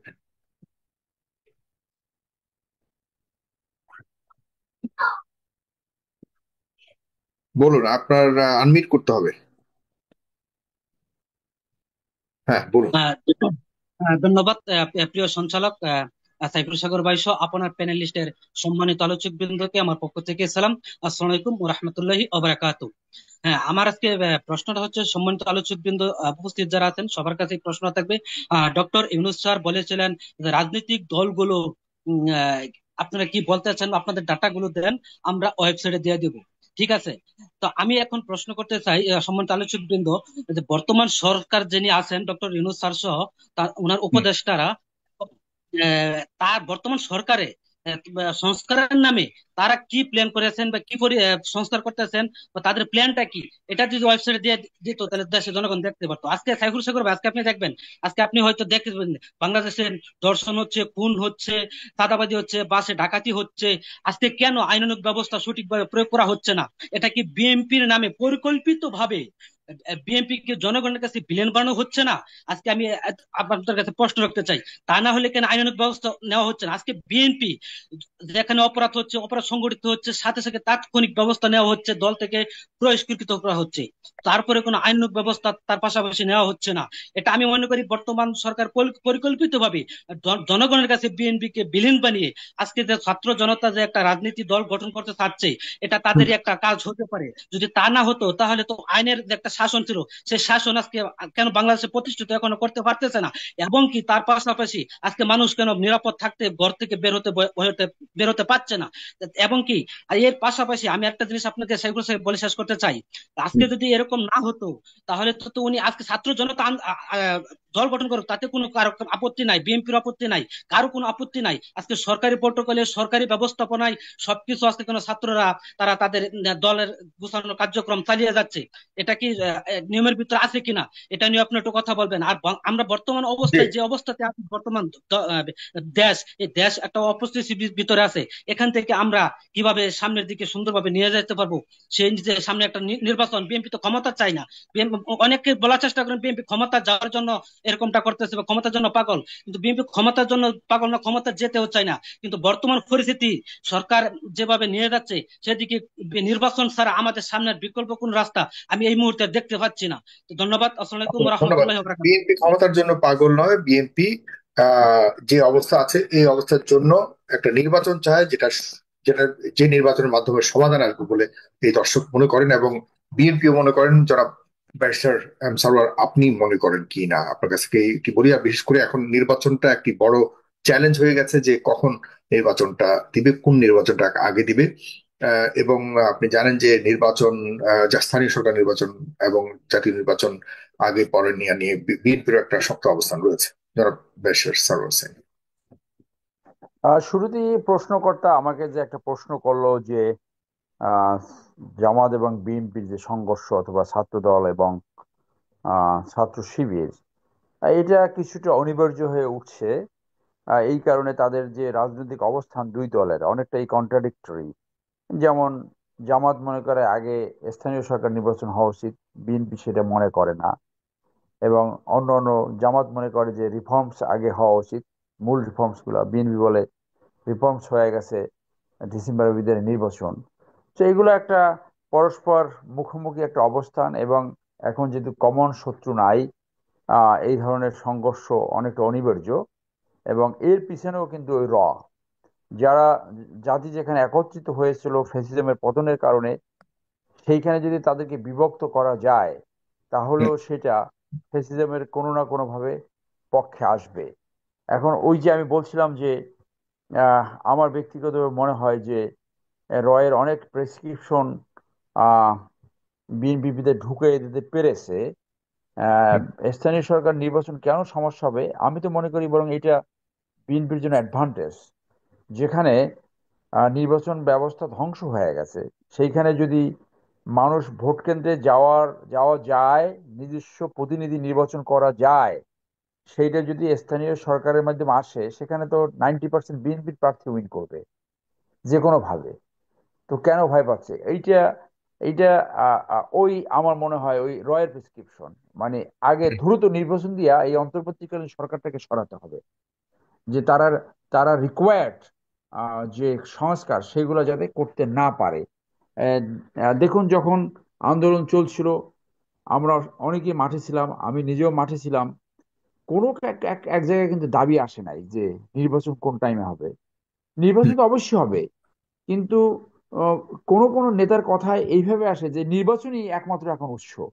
তো এটা তো কেয়ারটেকার গভর্নমেন্ট না, এটা একটা বিপ্লবের ফসল। এবং যারা বলে যে ম্যান্ডেটের ঘাটতি আছে, আমি তো মনে করি কোনো ম্যান্ডেটের ঘাটতি নাই। বিপ্লব উত্তর যে সরকার গঠন হয় সেখানে ম্যান্ডেটের কোনো ঘাটতি থাকে না। তো এই যারা এই এই বেশি বেশি চাপায়, এখানে একটা দুই তিনটে জিনিস সামনে আসে যে একটা অংশ ইতিমধ্যে লুটপাটে জড়াই গেছে, দ্রুত নির্বাচনে এসে যেন তারা লুটপাট কন্টিনিউ করতে পারে এবং ওই আওয়ামী লীগকে যাতে রিহেবিলিট করতে পারে। সো এই জন্য আমার ব্যক্তিগত ওপিনিয়ন যে এই যা কিছু সামনে আসতেছে সবকিছুতে এখন বিএনপি সেটার বিরোধিতা করছে। প্রেসিডেন্টকে অপসারণ বিরোধিতা, আওয়ামী লীগের ব্যান্ড করা বিরোধিতা, ইসকনকে ব্যান্ড করা বিরোধিতা, স্থানীয় সরকার আগে বিরোধিতা, সবকিছু বিরোধিতা করছে। এতে মানুষের ভিতরে একটা ক্রমান্বয়ে ধারণা সৃষ্টি হচ্ছে যে এইটা বোধহয় রয়ের প্রেসক্রিপশন আছে এখানে। তো এইগুলো আমি মনে করি বিএনপির বিপক্ষে যাবে। বরং মানুষ যদি স্থানীয় সরকার ভোট দিয়ে দেখতে পারে যে ভোট দেওয়া যায়, তাইলে ভোট দেওয়ার যে একটা সংস্কৃতি সেইটা ওখান থেকে একটা প্র্যাকটিস হবে। আমি ব্যক্তিগতভাবে মনে করি এখানে কোনো অসুবিধা নাই। কিন্তু আপনি দেখেন এখন যা দেবে, ওই যে রাজনৈতিক একটা গতানুগতিক একটা ধারা আছে, সবকিছু এখন বিপক্ষে যাবে। এই বিপ্লবী সরকার বলেন, অন্তর্বর্তী সরকার বলেন, যাই বলেন, এটা তো বিপ্লবী সরকার নয়। যে অন্তর্বর্তী সরকার গঠন হয়েছে এটা কিন্তু অনেকাংশে ফেল করে গেছে। ফেল করে গেছে কেন? যে বিপ্লবীরা তাদের টার্মস এন্ড কন্ডিশন সরকার গঠন করে, গণভবনের পতন হয়েছে কিন্তু বঙ্গভবনের পতন হয় নাই। সো আপনি যে সংবিধানকে অমান্য করে, সংবিধানকে মারিয়ে যে বিপ্লব সংগঠিত হলো, সেই বিপ্লবীরা যা ফেসিজমের অ্যাপয়েন্টেড প্রেসিডেন্টের কাছে তারা শপথ নিল, এইখানেই অনেকখানি পিছিয়ে গেছে। দুই, যাদেরকে দিয়ে সরকার গঠন করা হয়েছে তারা অত্যন্ত ইনএক্সপিরিয়েন্সড এবং তাদের রাষ্ট্র পরিচালনা, স্পেশালি ক্রাইসিস ম্যানেজমেন্টে কোনো অভিজ্ঞতা নাই। এর জি। অনেকের বিহেভিয়ারই মনে হচ্ছে যে তারা ওই বা ইন্ডিয়ান রয়ের প্রভাবিত। একদম হুম। উদাহরণ দিয়ে বলা যায় যে কিভাবে প্রভাবিত। তো সেই জন্য আমি মনে করি যে আমাদের আশঙ্কা যে এই বিপ্লব যদি আবার ব্যাহত হয়, তাহলে তো সাফার করবে আমাদের রাষ্ট্র, নির্বাচন করতে সাফার করবে আসলে আমাদের এ- এ- জনগণ। নির্বাচন তো নির- নির্বাচন হবে। এই হুম, জন্য আমি আমি সেদিন অনেকের কথা শুনছি যে প্রফেসর ইউনূস যতদিন বেঁচে আছে তাকে এনাফ টাইম দেওয়া উচিত।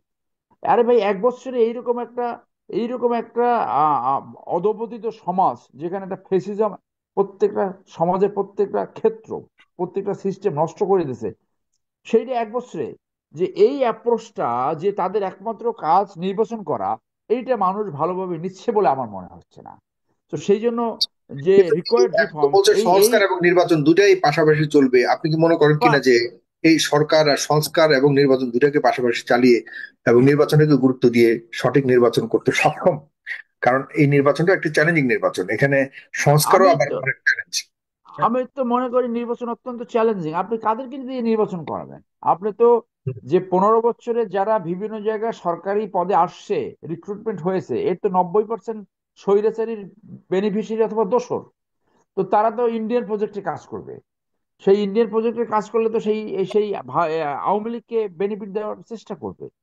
হুম। যার জন্য যে এই রিফর্মস, পৃথিবীতে একটা উদাহরণ দেখান তো বিপ্লব উত্তর কোন দেশ 1 বছর 2 বছরে আসলে লাইনে আসতে পারছে কিনা। নির্বাচন তো অনেক পরের কথা। ফ্রান্সে 10 বছর লেগেছে, কোনো কিন্তু কোনো প্রায় দেশে তো 20 এক বছর বছরের সময় কাছাকাছি নিয়েছে। যাচ্ছে এই তো সরকার, এখন এই সরকার তো তেমন কোনো এই যে সফলতা দেখাতে অ্যাপ্রোচটা, পারেনি।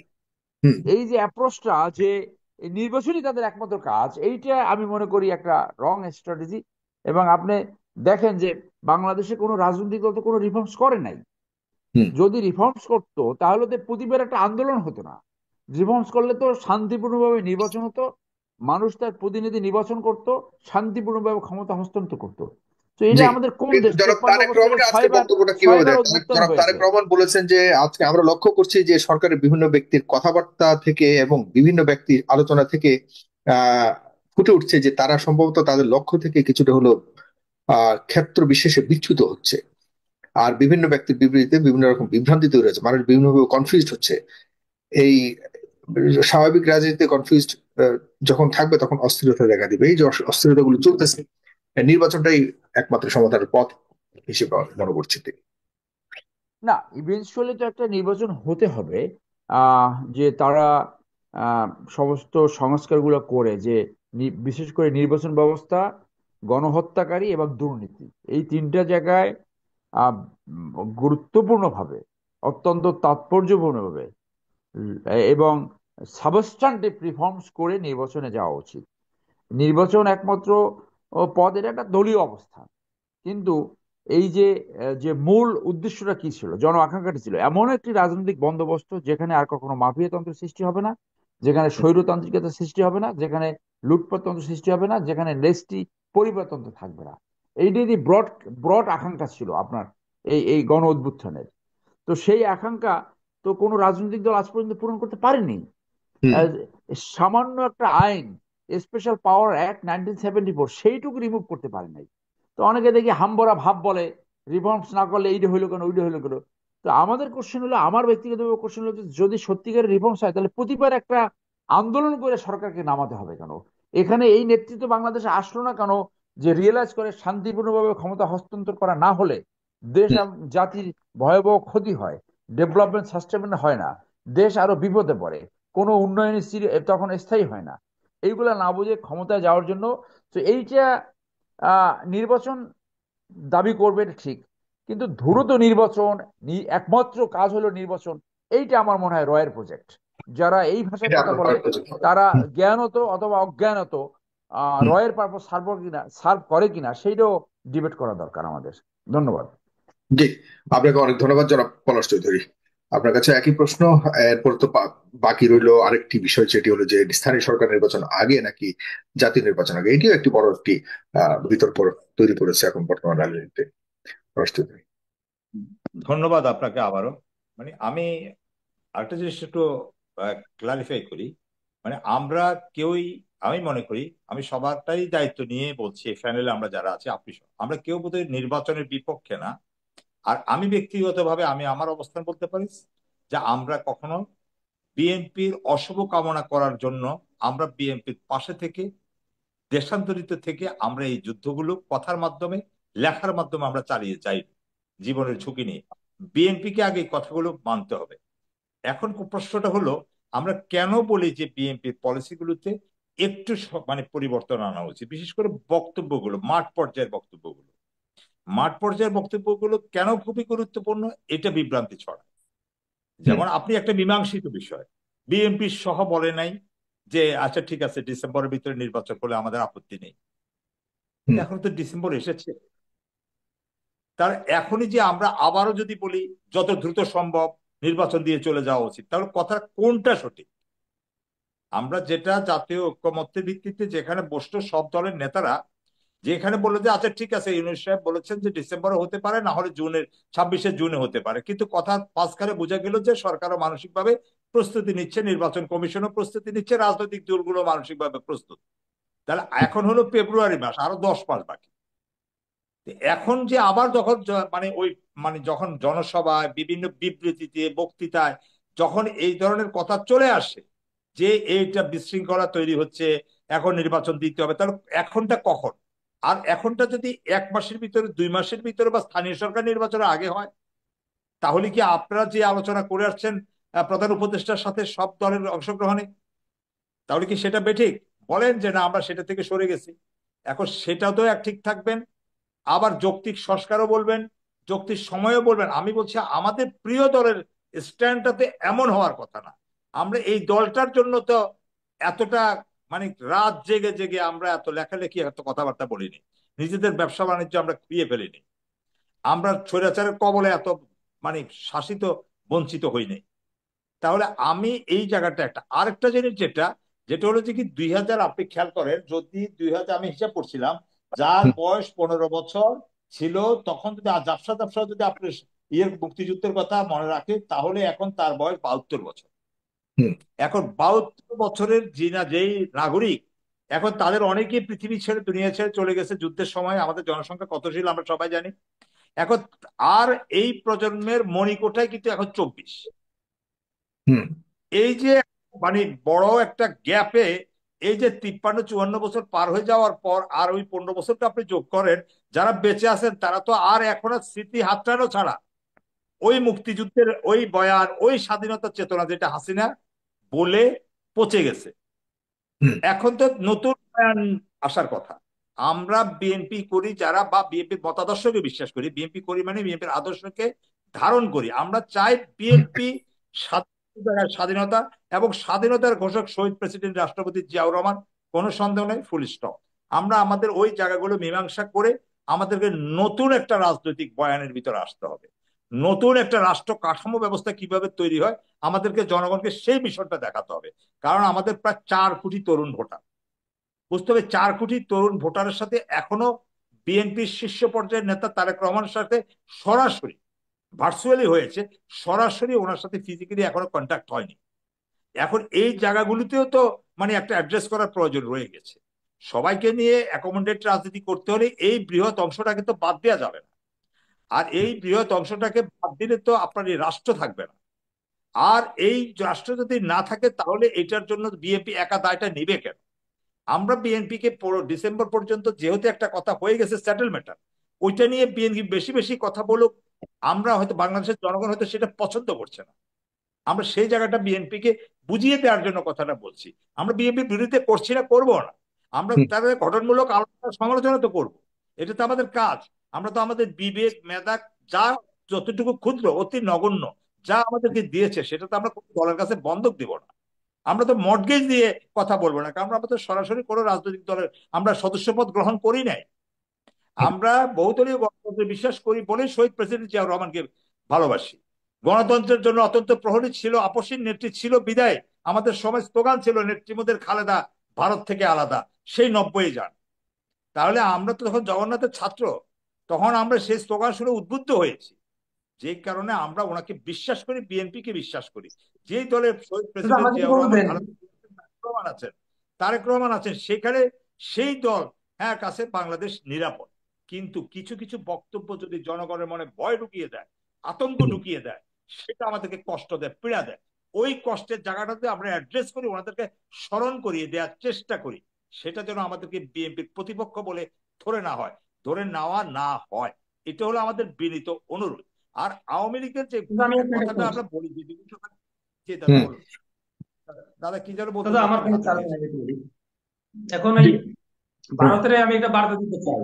ভারতের বার্তা হচ্ছে 2001 সালে ভারতীয় পার্লামেন্টে যে হামলাটা হয়েছে তাদেরকে ওখানকার নেতা সহ লোক মারা গেছে 13 জন, সেটা জড়িত লস্করি তৈবা, অর্থাৎ সংসদে ভর্তিটুকু গুলি করছে। আর এটা 2001 সালে। 2008 সালে মুম্বাই হামলা, যেটা তাজ হোটেল হামলা, 3 দিন হামলা করছে, সেখানে লোক মারা গেছে 164 জন, আহত 308 জন, সেখানেও পাকিস্তানের কাসাব সহ সবাই জড়িত। তারপর উনি 2019 সালে আমলিগ ক্ষমতায়, তখন ওদের পুরো হামলা, তখন জয়সী মোহাম্মদ জড়িত। এর কোনো কিন্তু কিন্তু বাংলাদেশের ভূখণ্ড ব্যবহার করে তারা হামলাগুলো করে নাই। ওনারা যে বারবার বলে বাংলাদেশের ভূখণ্ড করে সন্ত্রাসী হামলা হবে, এই ভয়টা ওনারা কেন পায়? এর একটা হামলা করে নাই। 2014 সালে যে মুম্বাই ব্লাস্ট, 2014 সালে যে বর্ধমান ব্লাস্ট, 2014 সালে, সেটা কিন্তু বাংলাদেশের 4 জন লোক ধরা পড়ছে। তাদের পেয়ারি শেখ হাসিনা কিন্তু ক্ষমতায় ছিল, আমলিগ ক্ষমতায় থাকা অবস্থায় বাংলাদেশের লোক 4 জন ধরা পড়ছে বর্ধমান হামলায়।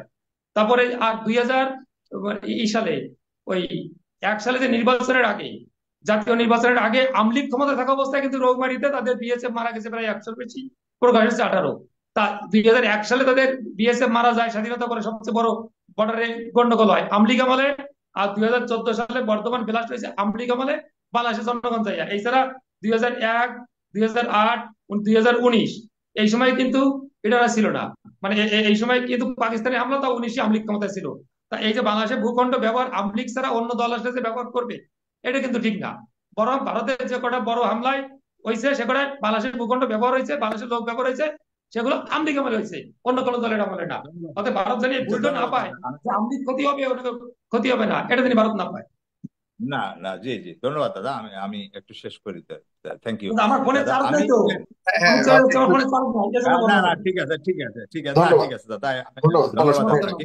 হ্যাঁ, তো শেষ করুন। আমি আমি যে জায়গাটায় মানে বলছিলাম যে আপনি ধরেন বিএনপি কে আপনাদেরকে এই যে তারা প্রতিপক্ষ করে ফেলানোর যে কথাটা বা চিন্তা করাটা, আমরা বলছি যে আওয়ামী লীগকে বিশ্বাস করা যাবে না। আমরা শুধু এই জায়গাটাই কথাটাকে অ্যাড্রেস করি যে বিএনপির এখন যদি বিএনপি শুধুমাত্র এই যে নির্বাচনের টাইম 10 মাস পর্যন্ত বাকি আছে, এই পর্যন্ত বিএনপি আওয়ামী লীগের রাজনীতি, বাংলাদেশের সংবিধান এবং এই যে মানে বিশেষ করে হাসিনা এবং তার দোসরদের যারা সরাসরি গণহত্যার সাথে জড়িত ছিল, তাদের বিচারের দাবিতে যেন আগে সোচ্চার হয়। অন্তত এই 10টা মাস তাদের মুখে শুধু এই কথাটা থাকুক। আরেকটা জিনিস আমরা ভাবি বিএনপি কে নিয়ে, যে যেই কথাটা হলো যে দেশের অর্থনীতি যেভাবে ফোকলা করে গেছে, এই ফোকলা অবস্থায় যদি আগামী 3 মাসের ভিতরে নির্বাচন হয়, আপনি এই 20 কোটি মানুষকে নিয়ে চালাবেন কিভাবে? এই অর্থনীতিটাও তো এই ফাঁকে একটু চাঙ্গা হওয়া প্রয়োজন আছে। তাহলে একজন বিশ্ববরণ্য অর্থনীতিবিদ, যদিও উনি শান্তিতে নোবেল পেয়েছেন, কিন্তু উনি বিশ্বব্যাপী অর্থনৈতিক কর্মকাণ্ডে উনি অনেক বেশি প্রাজ্ঞ, প্রফেসর ইউনূস সাহেব। উনি একটা মডেল। তাহলে ওনার আইডিয়াগুলোকে কাজ করে যদি আমাদের অর্থনীতি একটু চাঙ্গা হয়, বিএনপি একটু স্পেসের কারণে, তাহলে সেখানে সমস্যাটা কোথায়? তাও আমি তো বলছি যে যেটা বিএনপি মেনে নিয়েছে যে ডিসেম্বরে নির্বাচন হোক, এবং সরকারও মানসিকভাবে প্রায় প্রস্তুত যে না ঠিক আছে, তারা এটার ভিতরে দিতে চায়। এখন বিএনপি যদি সংস্কারের কথা বলে, বিএনপি যদি কোনো সংস্কার না চায়, তাতেও কিচ্ছু আসে যায় না। বিএনপির কাছে কেউই সংস্কার চাপিয়ে দিবে না। বিএনপি একটা বড় দল, বড় স্টেক হোল্ডার, তাদের অবদান আছে। কিন্তু একই সাথে 24-এর আন্দোলন যারা নেতৃত্ব দিয়েছে, তাদের অবদানও আছে, ভবিষ্যতে তাদের ঝুঁকিও আছে। তাহলে আমরা কি এই প্রজন্মের এই প্রতিভাগুলোকে আবারও ফাঁসিতে ঝোলাবো? আমরা কি আবারও দেশান্তরিত হব আওয়ামী লীগকে পুনর্বাসনের নামে? আবারও কি আমরা রয়ের ফাঁদে বারবার পা দিব? এই শেখ হাসিনা বলে নাই, কেন তাকে আপনি বিশ্বাস করবেন? শেখ মুজিবে দেশে এসে স্বাধীনতার পর সে যে এসে উড়ে এসে যখন জুড়ে বসে ক্ষমতাটা আহরণ করলো, মানুষকে কি দিয়েছে? দুর্ভিক্ষ দিয়েছে। হাসিনা যখন বলেছে 14 আমি শেখ মুজিবের মেয়ে, আমাকে একবার বিশ্বাস করেন, সে সময় বিএনপি বিশ্বাস করে 2018 সালে কি পেয়েছে? আমরা সেজন্য বলি যে আমরা আওয়ামী লীগকে, বিএনপি কে, আমাদের প্রিয় দলকে, আমরা সবাই মিলে আওয়ামী লীগ খেদাও, ভারত খেদাও, এই কাতারে দাঁড়াতে চাই। আমাদের সামনে এটাই একটা সুবর্ণ সুযোগ ভারতকে আমরা মোকাবেলা করার। কারণ ভারতের প্রশ্নে ভূ রাজনীতির ক্ষেত্রেও আমাদের বহির্বিশ্ব, আমাদের যেহেতু পাকিস্তান, এবং আপনি জানেন ইতিমধ্যে বিএনপি এবং মানে ছাত্র বৈষম্য বিরোধী ছাত্র আন্দোলন বলেন, ছাত্র নেতাদেরকে বিশেষ আমন্ত্রণ দিয়ে কমিউনিস্ট পার্টির মিটিং করার জন্য তারা কোথায় নিয়ে যাচ্ছে? চীনে নিয়ে চীন সফরে যাচ্ছে বোধহয় 2 দিন পরে। সেখানে ছাত্র দলের নেতারাও আছে, গণ অধিকার পরিষদের নেতারাও আছে, বিএনপির সিনিয়র নেতারাও আছে। এখন কথাটা হলো যে কি, তারা তো রাজনৈতিক ভাবেও চীন আমাদের সাথে এখন সম্পৃক্ত হয়ে যাচ্ছে, এবং পাকিস্তান আমাদের সাথে অনেকগুলো জিনিস এমবার্গো তুলে নিয়েছে। আমাদের বিশেষ ক্লিয়ারেন্স লাগবে না এটা বলেছে।